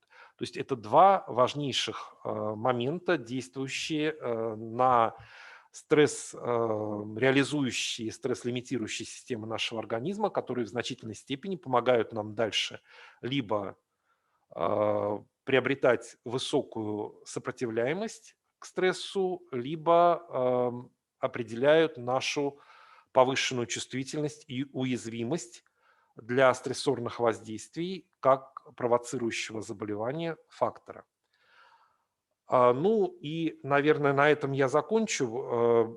Я тут хотел еще привести какие-то примеры из собственной работы. Если, так сказать, есть желание, то можно посмотреть. Если, так сказать, по времени. Да, посмотрим. Их немного. Это вот наша работа, которая тоже связана со стрессом в раннем онтогенезе. Стресс мы вызываем, стресс-ответ в организме мы вызываем двумя инъекциями бактериального липополисахарида. Бактериальный липополисахарид – это инфекционный агент, который является действующим агентом при очень многих инфекциях. Единственный момент, который я хотел бы здесь отметить, если мы его, ну, если мы всерьез обсуждаем, то что двукратное введение липополисахарида мы не рассматриваем как модель ранней инфекции, поскольку и доза липополисахарида подобрана таким образом, чтобы она не вызывала существенного сдвига показателей крови, которые характерны для инфекционного заболевания, и чтобы оно не было долговременным. Но эта доза достаточно для того, чтобы вызвать выброс кортикостерона у этих маленьких животных, и этот выброс кортикостерона достаточно долго удерживается. После одной инъекции в течение 48 часов кортикостерон находится на повышенном относительно до стрессорного уровня в повышенном содержании. Значит, мы рассматриваем это воздействие, еще раз повторю, не как инфекцию раннюю, а как стрессорное воздействие. Оно может обладать признаками инфекции, может даже приводить к изменению уровня цитокинов в крови, но это кратковременно и очень быстро нормализуется. А вот стресс держится в течение стрессорный ответ держится в течение 48 часов. Есть одно соображение общего плана, которое мы должны бы принимать в момент, когда мы планируем такие ранние исследования стрессорных воздействий. Значит, общепринятая точка зрения, что примерно с первого дня, со второго дня после рождения до примерно 2 недель после рождения это такой гипореспонсивный период, то есть стрессорезистентный период у организма, когда организм не отвечает на действие стрессоров и не воспринимает стрессор как стрессор. То есть нет типичной реакции, потому что еще не до конца сформирована гипоталамо-гипофизарно-надпочечниковая ось. Значит, Есть серьезные возражения по этому поводу, говорящие о том, что да, наверное, это можно рассматривать и так, если вы подбираете неправильный стрессор. Но известно, что и болевые воздействия, и вот такое воздействие, как наше, приводит к типичной активации стресс-оси, гипоталамо-гипофизарно-надпочечниковой оси, которая можно зарегистрировать и которая свидетельствует о том, что несмотря на несформированность кажущуюся действия оси, организм типично отвечает типичным стресс-ответом на наше воздействие. Поэтому мы рассматриваем наше вот это вот воздействие, две инъекции липополисахарида в дозе 50 микрограмм на килограмм, как воздействие стрессорное. Значит, мы подействовали липополисахаридом, и примерно до 6-го дня после рождения, вот здесь, момент, когда идет формирование обратных связей в гипофизарно-надпочечниковой системе, мы имеем повышенный уровень циркулирующего кортикостерона в крови, который приводит к существенному изменению в этих связях. Я его потом покажу, как оно проявляется. И к тому, что называется перепрограммированием, да, то есть вот то, о чем я говорил. Происходит изменение норм ответа на воздействие разных чрезвычайных раздражителей, и организм совершенно иначе на это отвечает. Ну, естественно, что нам было интересно, как меняются формы поведения у животных, когда они сталкиваются с вот тем умеренным уровнем стресса, который мы обычно имеем, когда тестируем животных в наших поведенческих ситуациях, там, в открытом поле, в приподнятом лабиринте крестообразном, в тесте плавания вынужденного. Везде есть стрессовая ситуация, да, либо это большое пространство ярко освещенное, либо это контраст между открытостью, закрытостью, с которым сталкиваются животные в приподнятом крестообразном лабиринте, либо это вообще неизбегаемое плавание, то есть помещение в совершенно нетипичную для животного ситуацию. Везде есть определенный уровень стресса. Мы предполагали, что, наверное, он по интенсивности должен быть разным. Мы так думали исходно. И поэтому вот эти тесты проводили вот в такой очередности. Сначала было открытое поле, которое казалось нам наименее стрессорным фактором действующим, затем был лабиринт крестообразный и, соответственно, вынужденное плавание и у взрослых животных, которых начинали тестировать. Да, мы смотрели маленьких подростков месячных, и мы смотрели взрослых половозрелых в возрасте 100 дней. Это животные, которые подвергались такой же батарее тестов, только здесь еще вводили fear conditioning. Нам было интересно, что же с, собственно, способностью к обучению и памятью. Ну, по большому счету, вы видите, вот здесь приведены результаты этих экспериментов, что вот наше стрессорное воздействие, вот это вот наш первый хит, который мы нанесли животным в раннем антогенезе, ну, по большому счету, ничего особенного не вызывал. Никаких особенных изменений, заметных в поведении, он не наблюдалось. Собственно, они примерно были похожими в тесте открытого поля, вот слегка сниженная активность была слегка, это не статистически значимое различие у животных маленьких в открытом поле, у взрослых животных не наблюдалось существенной разницы между контролем и опытом. Далее в рукавах лабиринта единственное, что нам удалось пронаблюдать всерьез, это снижение числа входов в рукава открытого, в открытые рукава крестообразного лабиринта ни по времени, проведенном в открытых рукавах, ни по числу входов в закрытые рукава. Эти животные всерьез не отличались. Дальше, вот у маленьких в тесте вынужденного плавания, собственно, тоже разницы никакой не было. У взрослых мы видели, что животные, которые получали вот такую инъекцию липополисахарида, они чуть больше демонстрировали, ну, статистически значимым, но побольше демонстрировали пассивного плавания вот в условиях, когда их помещали в сосуд узкий с водой. Дальше, когда мы попытались их обучать уже во взрослом возрасте, значит, что наблюдали? Ну вот вы видите долю фризинга при действии 3 последовательных шоков электрических в камере для выработки эфир-кондишнинг. Разницы никакой не было, они одинаково примерно реагировали, животные контрольные и подопытные на предъявление безусловного стимула, что, в принципе, говорит нам, по крайней мере, о том, что болевая чувствительность у них не была нарушена, и они ну, воспринимали этот сигнал подкрепления. Болевое воспринимали, в общем-то, нормально. Но вот когда мы их уже тестировали, на следующий день в старом контексте, в котором предъявляли и условный сигнал звук, и безусловный стимул шок, животные подопытные демонстрировали долю фризинга выше, чем контрольные животные. В новом контексте, который отличался от того, что где им предъявляли пару стимулов для обусловливания, ну, это была исходно это была черная квадратная камера. Новый контекст — это была круглая белая камера и пол застеленный, не решетчатый пол.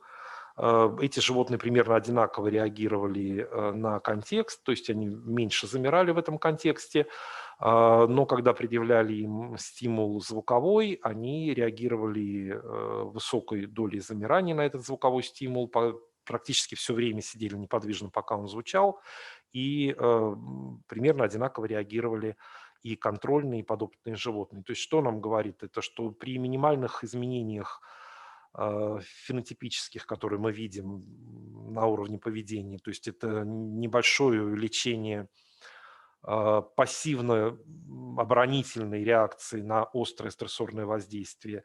И здесь тоже проявление повышенной пассивно-оборонительной реакции на, как форма отражения памяти, да, на прежний контекст. То есть есть определенные изменения, они действительно иначе реагируют на предъявляемые им острые стрессоры. А вот с уровнем кортикостерона история была очень интересной. Мы измеряли кортикостерон до начала поведенческих тестов и по окончании поведенческих тестов. Значит, до начала это было примерно за сутки до первого поведенческого теста. По окончании это было через 30-40 минут после того, как животных вынимали из сосуда с водой.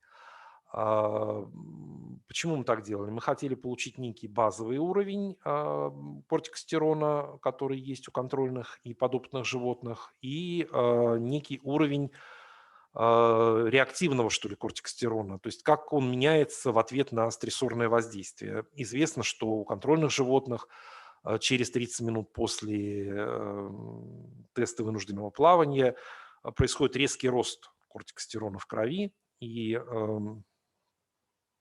таким образом они реагируют как бы на стресс. Значит, что мы имели у подростков?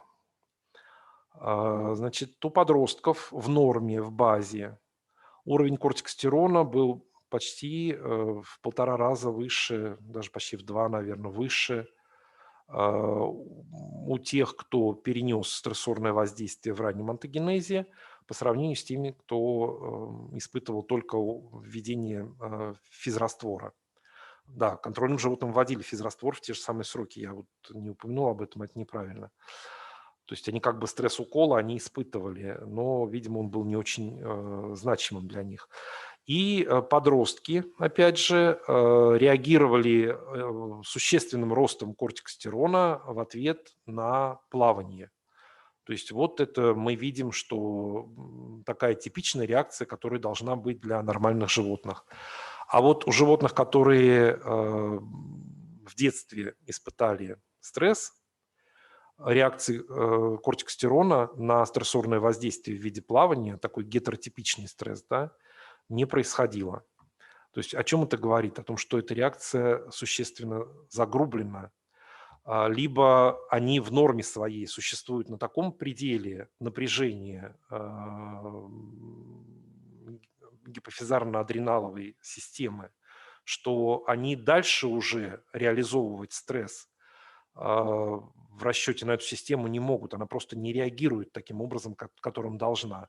А это нам говорит о чем? О том, что это скорее неправильная реакция. Да? То есть если они испытали такое стрессорное воздействие в раннем детстве, то это нарушает реактивность этих животных, по крайней мере, по кортикостерону, по способности реагировать уже на более поздних этапах онтогенеза. Вот. Что касается взрослых животных, то у них нет такой разницы, которая имеется между контрольными подопытными крысами, которая наблюдалась у подростков. То есть у них вроде бы немножко это все нормализуется.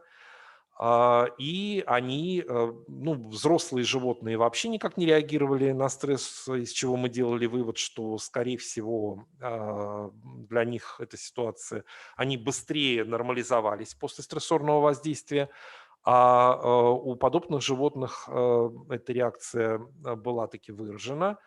То есть это говорит о том, что в принципе, скорее всего, мы имеем дело с каким-то таким транзиторным изменением реактивности гипоталамо-гипофизарно-надпочечниковой оси, которая наблюдается в подростковом возрасте, делает этих животных менее реактивными с точки зрения выброса кортикостерона и, скорее всего, более измененными по своим каким-то поведенческим реакциям. Но вы должны задать мне справедливый вопрос. А вы же ничего не видели на уровне поведения? Да, на уровне тех тестов, которые мы брали, мы практически ничего не видели, но это не говорит о том, что животные не такие. Это говорит о том, что мы, вероятно, не очень правильно подбирали поведенческие тесты для того, чтобы посмотреть, как эти системы нарушенные реализуются на уровне фенотипа. Ну, поскольку мы вот видели такое небольшое изменение когнитивное, которое мы зарегистрировали в тесте Fear Conditioning, мы хотели посмотреть, что же вообще с процессами пластичности у этих животных происходит. И у животных, которых подвергали стрессорному воздействию в виде инъекции липополисахарида, посмотрели, как происходит изменение созревания процессов долговременной пластичности в гиппокампе. Это мы делали на срезах мозга, на переживающих, индуцировали долговременную потенциацию с помощью высокочастотной стимуляции. Причем брали эту высокочастотную стимуляцию не очень сильно, для того, чтобы она приводила к выраженной потенциации в контроле, но чтобы она не была чрезмерно выражена и чрезмерно консолидирована. То есть она все-таки, эта стимуляция была не очень такая, не очень сильная. И что мы увидели? Что, да, срезы брали от животных, начиная с 18 и примерно по 30-й день постнатального онтогенеза. Надо сказать, что во временном вот этом интервале мы не видели каких-то различий по параметрам ответа клеток на стимуляцию, поэтому вот они были все собраны в этот массив. И вот вы видите, что и у самцов, это вот черные кружки здесь, и у самок крыс контрольных, которые только испытывали укол с инъекцию хлорида натрия получали, действительно эта стимуляция приводит к индукции потенциации примерно на уровне от 120 до 140% от базового уровня, и она вот в течение там 1,5 часов удерживается, эта стимуляция, эта потенциация. А вот у животных, которые получали инъекцию липосахарида, выраженность этой потенциации существенно меньше. Ну, во-первых, у них вот такой есть существенные западения на ранних этапах, то есть у них как бы даже депотенциация такая, и уровень потенциации очень низкий, а у самок почти не выражен. То есть это к чему нам говорит, что вот несмотря на то, что мы там можем не наблюдать на уровне общего поведения каких-то изменений, все-таки с пластичностью изменения какие-то происходят.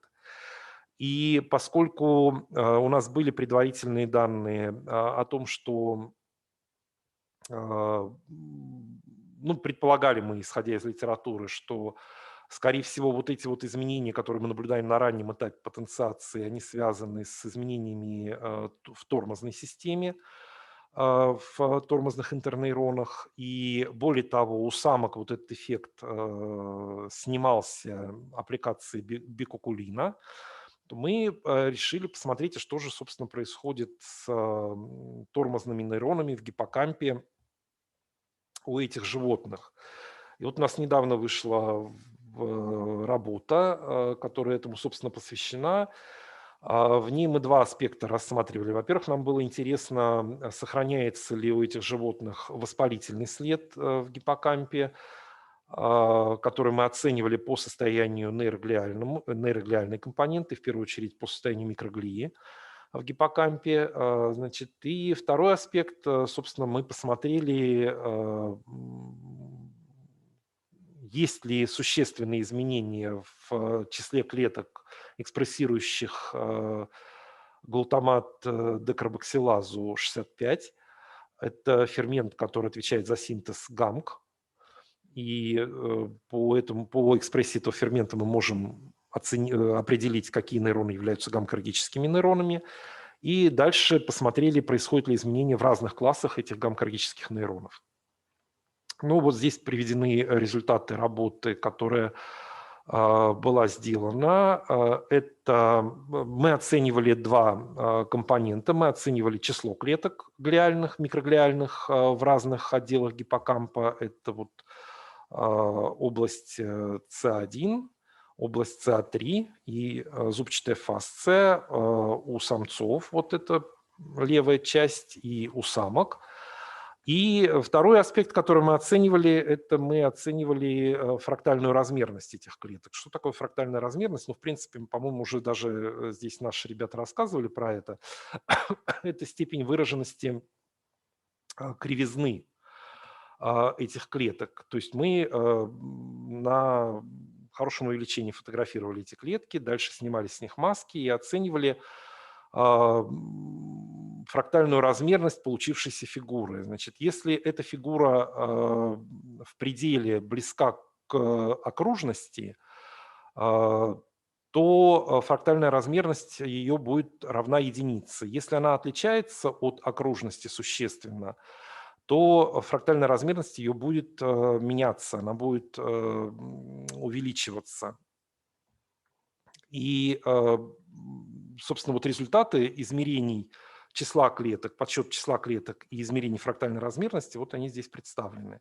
Значит, фрактальная размерность когда меняется? Когда глиальная клетка меняет свою активность. То есть когда она из очень разветвленной клетки стремится принять шаровидную форму. То есть уменьшает число отростков, уменьшает их разветвленность, и чем ближе к единице, тем мы имеем более активную глиальную клетку. Чем дальше от единицы по фрактальной размерности, тем более покоящаяся клетка у нас имеется. Значит, нам было интересно, мы вот на тех сроках, когда мы видим изменение пластичности, мы еще имеем проявление системного структурного следа, да, в данном случае той адаптации, которую мы вызвали на уровне клеточном. Мы посчитали число клеток у самцов, вот они слева, и у самок в разных отделах. И, собственно, к чему мы пришли, это к тому, что единственным эффектом на число клеток это было некоторое снижение числа микроглиальных клеток в зубчатой фасции у самок по сравнению с самцами. То есть число этих клеток было меньше. И второй момент, который мы наблюдали, он уже касался фрактальной размерности, и это был общий эффект для самцов и самок, это снижение фрактальной размерности у глиальных клеток в поле СА3 гиппокампа и у самцов, и у самок. При этом у самок в целом фрактальная размерность была ниже в поле СА3, чем у самцов. Значит, о чем нам это говорит? О том, что наряду с неким стрессорным эффектом, который мы наблюдаем после введения липополисахарида, мы действительно имеем какой-то провоспалительный эффект. Про то, что фрактальная размерность у самок глиальных клеток ниже, чем у самцов, известно было давно. Но про то, что про то, что это может еще и понижаться в результате вот такого стрессорно-воспалительного воздействия в детстве, это вот мы показали впервые.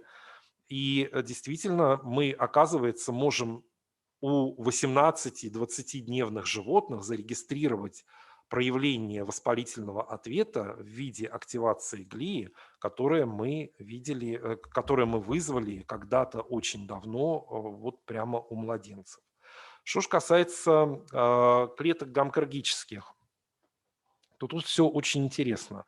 Ну, во-первых, те эффекты, которые мы наблюдали, они были сходными для самцов и самок. Во-вторых, в целом на состояние гамма-крагической системы мы не влияем никак, и она, слава богу, одинаковая и у самцов, и у самок.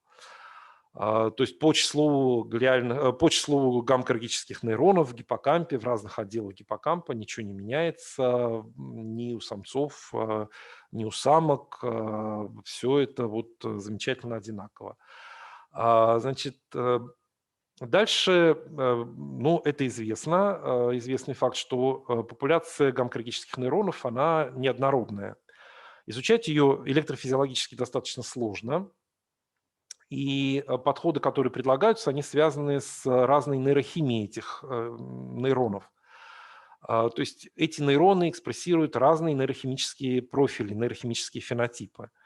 Отличаются они по экспрессии кальций-связывающих белков. В разных клетках находятся разные кальций-связывающие белки, в разных гамма-крагических клетках. И клетки, экспрессирующие разные кальций-связывающие белки, занимают в сетях разное место и иннервируют разные клетки. А, Известным фактом является, что при стрессорных воздействиях очень сильно страдают гамма-крагические нейроны, которые экспрессируют паравальбумин в качестве кальций-связывающего белка. Вот прямо он при всех стрессорных воздействиях у взрослых животных прямо вот прям резко падает. Это всем показано в разных работах, воспроизведено в разных работах.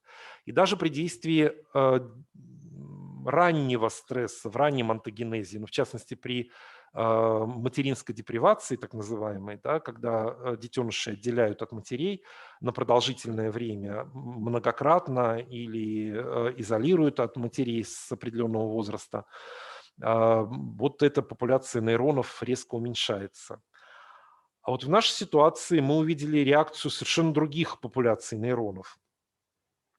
Первое, чего касалось, что мы увидели, это увеличение и у самцов, и у самок в поле С1, то есть там, где мы смотрим на самом деле длительную потенциацию, доли нейронов гамма-крагических, экспрессирующих калбиндин. Калбиндин – это тоже кальций-связывающий белок. Это клетки, которые, как правило, оказывают тормозное влияние на пирамидные нейроны в сетях, и увеличение доли таких клеток в популяции может нам гипотетически говорить, я вот в значительной степени спекулирую, но как бы это такая, на мой взгляд, вполне логичная спекуляция об увеличении тормозных влияний.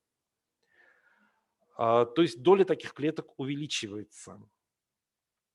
И, ну, это фотографии, как вы понимаете, да, здесь вот да, я вам сказал ГАД-65, ГАД-67, которые только в нейронах экспрессируются. Это вот, собственно, экспрессия ГАД-67 в поле С1. Это экспрессия калбиндина, то есть вот эти вот красные клетки окрашенные, это клетки, которые экспрессируют калбиндин. И дальше мы совмещали эти изображения и вот считали долю клеток с двойным окрашиванием, то есть те, которые выглядели желто-оранжевыми на фотографиях. Да, считали долю, общее число гамма-крагических клеток и долю вот таких вот дважды окрашенных клеток. Вот она увеличивается, эта доля. И еще один интересный момент, который мы наблюдали, и тоже в поле С1, касался нейронов гамма-крагических, экспрессирующих калретинин в качестве кальций-связывающего белка. Это очень интересная субпопуляция гамма-крагических клеток. Это гамма-крагические клетки, которые в нейронных сетях образуют связи только с другими гамма-крагическими клетками. Они больше ничего не иннервируют. И вот число доля таких клеток среди гамма-крагических нейронов в поле С1 снижалось и у самцов, и у самок. То есть что мы на самом деле имеем? Наряду с тем, что у нас увеличивается доля активных калбиндин, экспрессирующих гамма-крагических нейронов, у нас еще и уменьшается доля тормозных клеток, которые тормозят эти гамма-крагические нейроны. И поэтому, как мне кажется, наша гипотеза о том, что вот этот вот начальный период,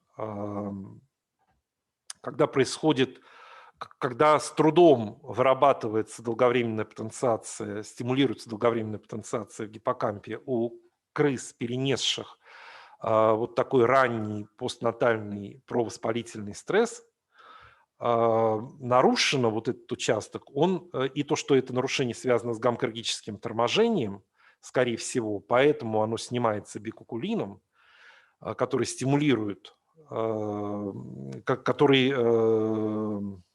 снимает вот это гамма-крагическое торможение, то, наверное, вот есть такая структурная основа для того, чтобы наблюдать такой физиологический эффект.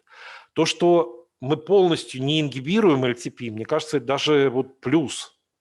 Потому что если бы вот у нас полностью ингибировалось LTP, да, как мы любим в экспериментах, вот чтобы эффект, так эффект был, это, наверное, даже хорошо. Это говорит о том, что все-таки те стрессорные воздействия, которые мы переживаем даже в раннем онтогенезе, если они оставляют какой-то структурный след, то пусть он будет не кардинальным все-таки, да, пусть у нас сохраняется способность к обучению, к запоминанию нового материала и так далее. И тогда мы все-таки можем говорить о нормальной жизнедеятельности уже в зрелом возрасте. Ну, вот на этом я бы закончил, с вашего позволения. Я могу долго еще рассуждать по всяким поводам. Все, спасибо большое тем, кто вытерпел все мои вот такие длительные лекции. Вот. У нас есть вопрос в чате. Я не знаю, Да, Марина Касаткина. Да. Хотелось бы узнать, до какого возраста у человека в детстве стрессорное воздействие способно сформировать изменения на эпигенетическом уровне, которые в дальнейшем повлияют на формирование патологии во взрослом возрасте в ответ на сильный стрессор. И является ли одной из причин... Да, давайте сначала вот на первый вопрос. Да? Значит, что касается воздействия в раннем детстве у взрослых, у людей и у животных. Значит, давайте мы эти два момента немножко разграничим. Дело в том, что по характеру формирования в эмбриогенезе и по характеру образования зрелости нервной системы на момент рождения человек и животные существенно отличаются. Значит, то, что касается того, что мы с вами наблюдаем, того, когда мы воздействуем у животных, большинство таких воздействий начинается с второго, как правило, дня после рождения и при хронических воздействиях может длиться в течение 2-3 недель после рождения у животных. Это захватывает период позднего эмбриогенеза, последнего триместра у человека и постнатального периода у человека. Раннего постнатального периода – это примерно первые недели у человека. Значит, дальше. По зрелости нервной системы, созревание нервной системы у крысы продолжается, и созревание, в том числе гиппокампа, продолжается до двухнедельного возраста прямо вот это вот вы не положите до окончательного формирования гематоэнцефалического барьера и так далее. Значит, поэтому тут надо иметь в виду, что мы у животных имеем дело как бы по стадиям с поздним эмбриогенезом у человека. Это раз. Второй момент. Опять же, видовые особенности говорят нам о том, что несмотря на то, что по зрелости мозг отличается от человеческого, по скорости созревания и тем изменениям, которые мы наблюдаем в течение первых 2 недель у животных, мы все равно попадаем на ранний постнатальный онтогенез у человека. Это два. Третий момент. Значит, у крысы и у мыши, когда проводят такие стрессорные воздействия, как правило, они завершаются 21 днем после рождения. То есть это то, что обычно исследуют авторы в разных работах. Почему? Потому что это вот такой ранний постнатальный и вот такой период вскармливания грудного у крысы, когда эти воздействия достаточно актуальны и когда они могут напоминать то, что мы имеем в период вскармливания у человека.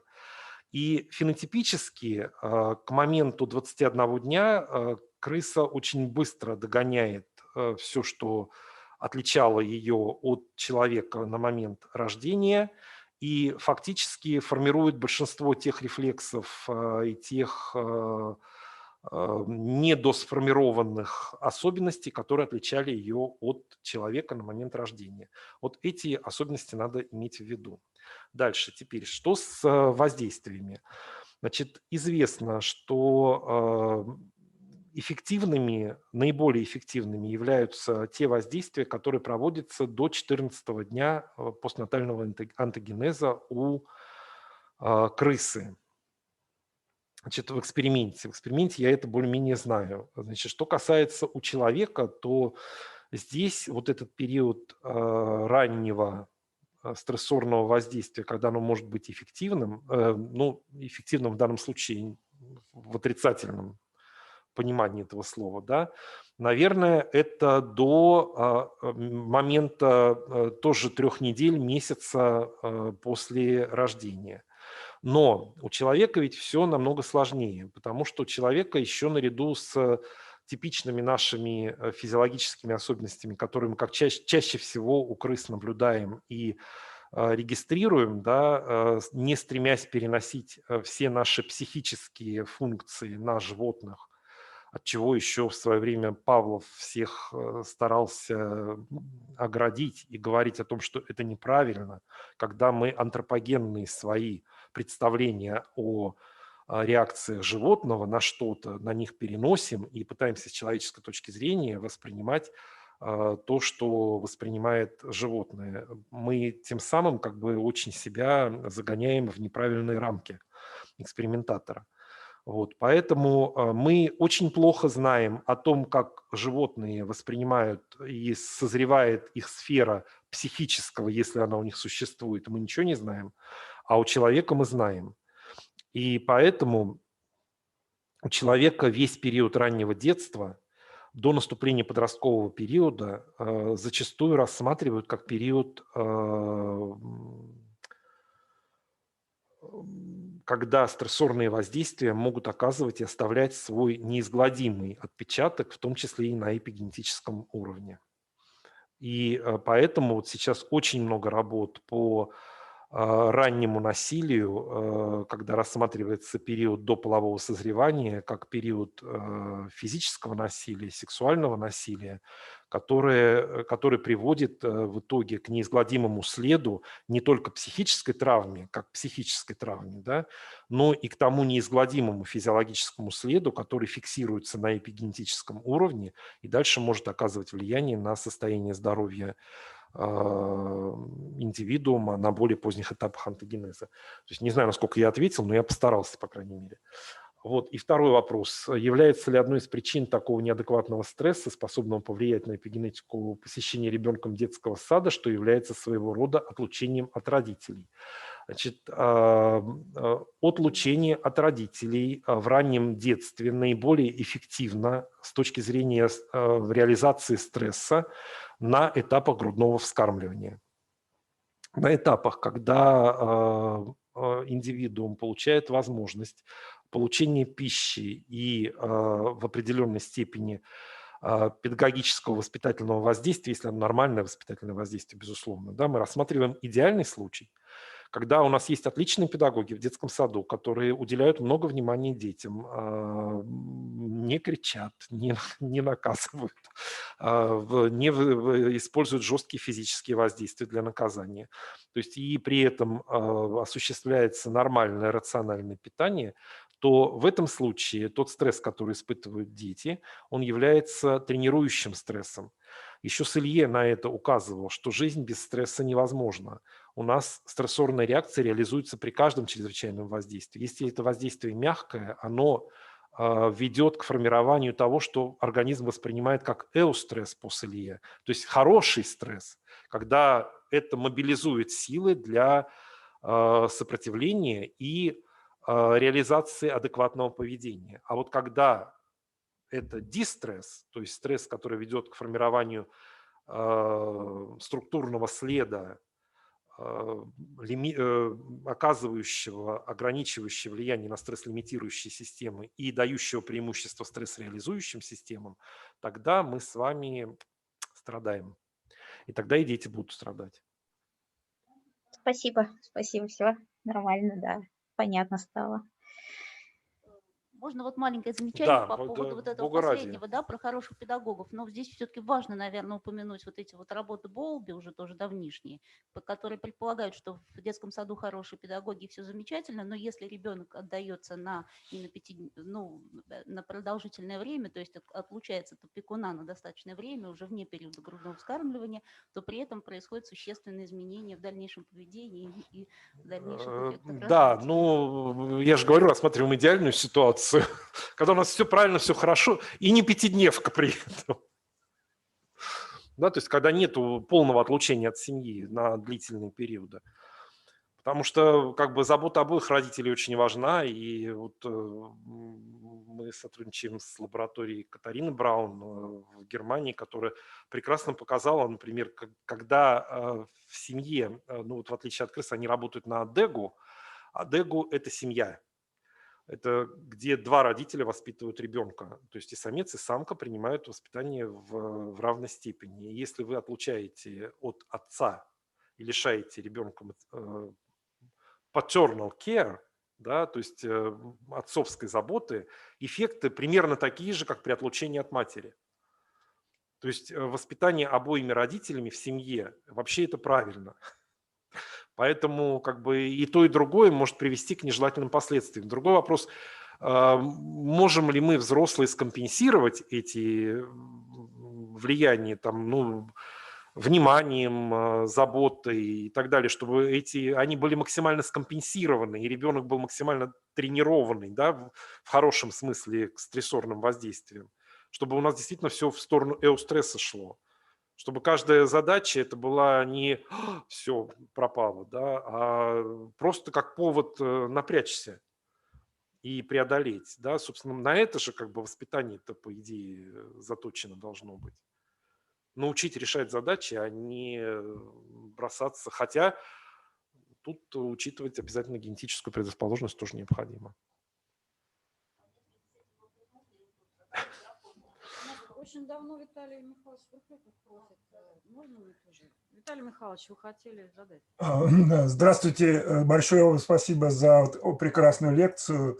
Вопрос у меня касается различий кортизола и кортикостерона. Вы приводили примеры, где на детях были получены результаты, и на мышах. Вот какие тут... Значит, кортизол – это основной гормон стресса, который у человека, поскольку у человека метаболизм так устроен, что он перерабатывает кортикостерон как предшественник в кортизол. И поэтому кортикостерон, он составляет минорную фракцию, основную фракцию кортикостероидов составляет кортизол. А у животных просто этот процесс, поскольку у них этого метаболизма практически нет, у них тоже есть синтез кортизола, но он очень незначительный. И там не хватает вот этого ферментативного синтеза. И у животных основным таким гормоном стресса является кортикостерон. То есть он просто не проходит вот эту последнюю стадию преобразования в кортизол. Это так метаболизм, это такая особенность метаболизма. Поэтому, когда мы говорим о животных, мы в основном и меряем в основном уровень кортикостерона, а не кортизола, а у людей измеряют уровень кортизола, а не кортикостерона. И Ну, вот, дальше в своих примерах, по-моему, вы говорили я говорил про кортикостерон, поскольку мы у крыс меряем кортикостерон. Нет, а на детях там у вас были, А на детях, вот здесь, да. это были крысы. Я прошу прощения, если я где-то не Понятно. озвучил это. Понятно. Это были крысы и кортикостерон. Конечно, крысы-подростки и крысы взрослые. В месячных мы считали подростками, Все понятно. Это просто незаконченное половое созревание. я понял, да.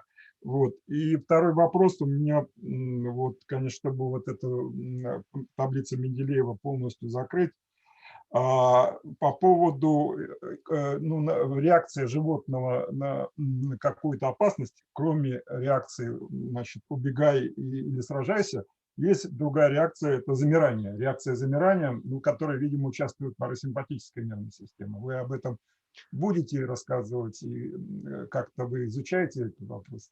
Может, я не буду обо всем рассказывать. Нет. Хорошо. Реакция замирания, по большому счету, это, по сути, реализация реакции «убегай». Когда у тебя нет физической возможности, во-первых, она не у всех животных, реакция затаивания такая существует, поскольку есть животные, которые просто не могут затаиваться.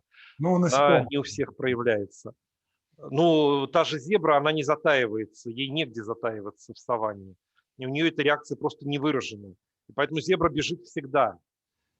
Хочет напасть, бежит, хочет убежать, все равно бежит. У нее вот такая реакция при виде опасности. И это типично. Затаиваются животные, которые преимущественно норные животные, и вот у них реакция затаивания, да, очень активная. А вот депрессия не может быть таким проявлением? Депрессия. Депрессия, когда она развернутая, она ровно так и проявляется в отказе от всяческой деятельности и в максимально выраженных пассивно-оборонительных реакциях. И более того, там даже каждая реакция, каждое воздействие ведет к усилению выраженности вот такого пассивного ответа, а не активного ответа. Но, честно, я не могу вам полностью прокомментировать. Я подробно не занимался прям разбором всех влияний на все типы реакций, но вообще вы можете об этом почитать, и об этом и у Жукова много написано, пусть там и более спекулятивно, чем у Запольски, но у Запольски вообще все отлично написано. Почитайте, Спасибо большое. это просто как чтение вообще вот такое популярное, читается вот прям на раз прочитывается. Это очень интересно. Спасибо Люди, большое. которые умеют писать. Да. И по поводу все-таки парасимпатической нервной системы, вы только симпатоадреналовую, я так понимаю, в основном.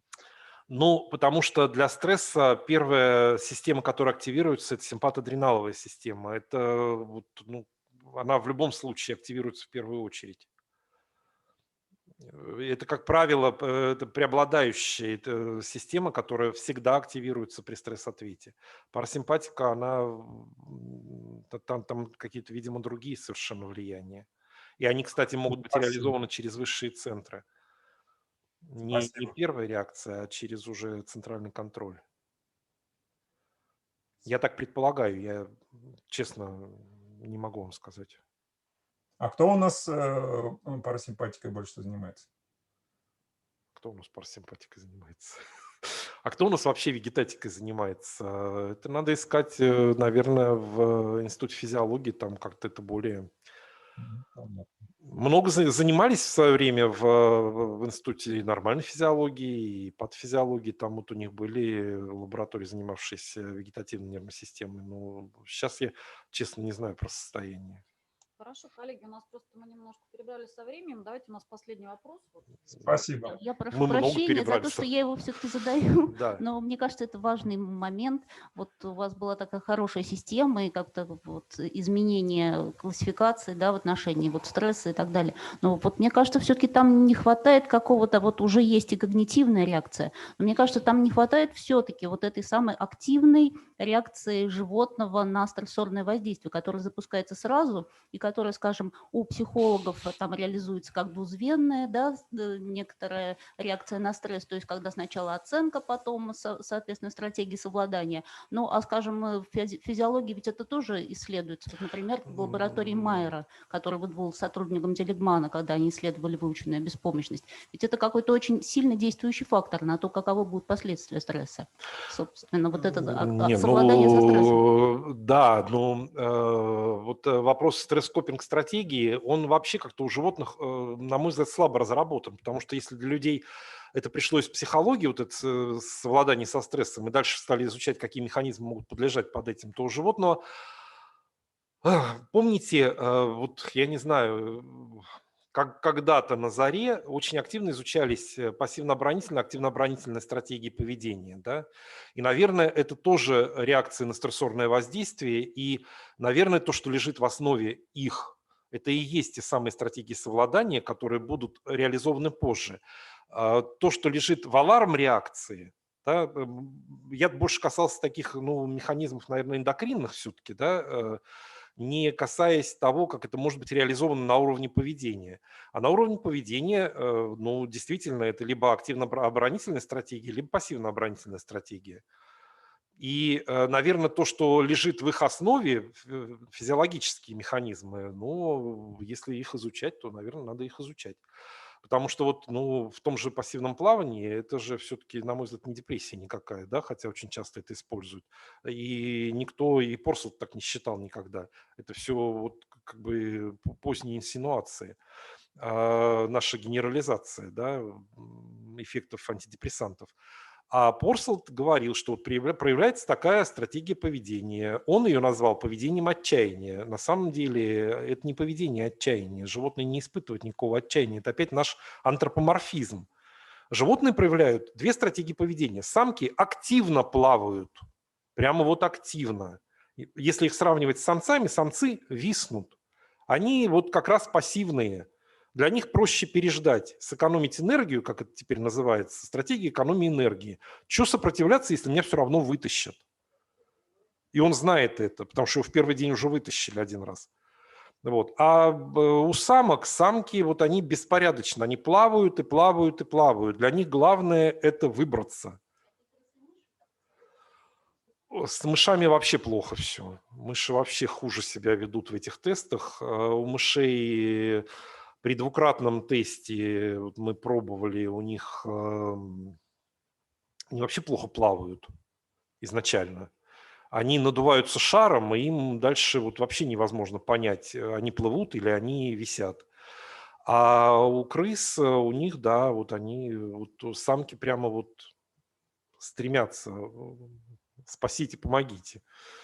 Вот эта вот реакция беспорядочного сопротивления, она у них проявляется. А у самцов нет, самцы экономят энергию. Готовятся в бой. Ну, мне кажется, что мы должны изучать вот физиологические механизмы. Может быть, уйти вообще от этих понятий депрессии. Это очень красиво, когда мы пишем гранты, потому что по-другому не дают, да. Потому что когда мы пишем фундаментальную проблему, я изучаю то, что лежит в основе пассивно-оборонительной стратегии поведения, это никому не нужно, по большому счету. А когда я пишу, что я изучаю депрессию, ну, тут может быть уже какой-то интерес. Хотя очень часто интерпретация того, что люди понимают под депрессией, а у животных, ну, на мой взгляд, вообще нет такого понятия депрессия. Но нет у них такого понятия.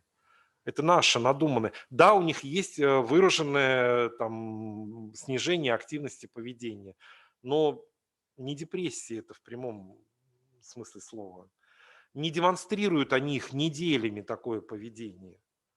Даже собаки, скучающие по хозяину, неделю не демонстрируют постоянно такого поведения. А у людей вплоть до позы эмбриона. И вывести его невозможно из этого состояния ничем, кроме электрошока. Поэтому вот это все-таки заболевание для животных с высокоорганизованной психической сферой. Уж пусть меня извинят, я кошатник, я знаю, что у них сфера организована очень хорошо, но как бы все равно это не такое. Они не будут так пребывать в таком состоянии. А человек будет. И будет стремиться в это состояние сознательно. Ну хорошо, спасибо вам большое. Сегодня была очень интересная лекция, судя по количеству вопросов. Уже не была такой молекулярной. Спасибо, извините, пожалуйста, за такой вот Всё. перебор времени. Да, Но это ничего. последние лекции. Все. Последняя лекция весеннего блока нашего про молекулярную нейрофизиологию. До свидания. Еще увидимся в пятницу на методах.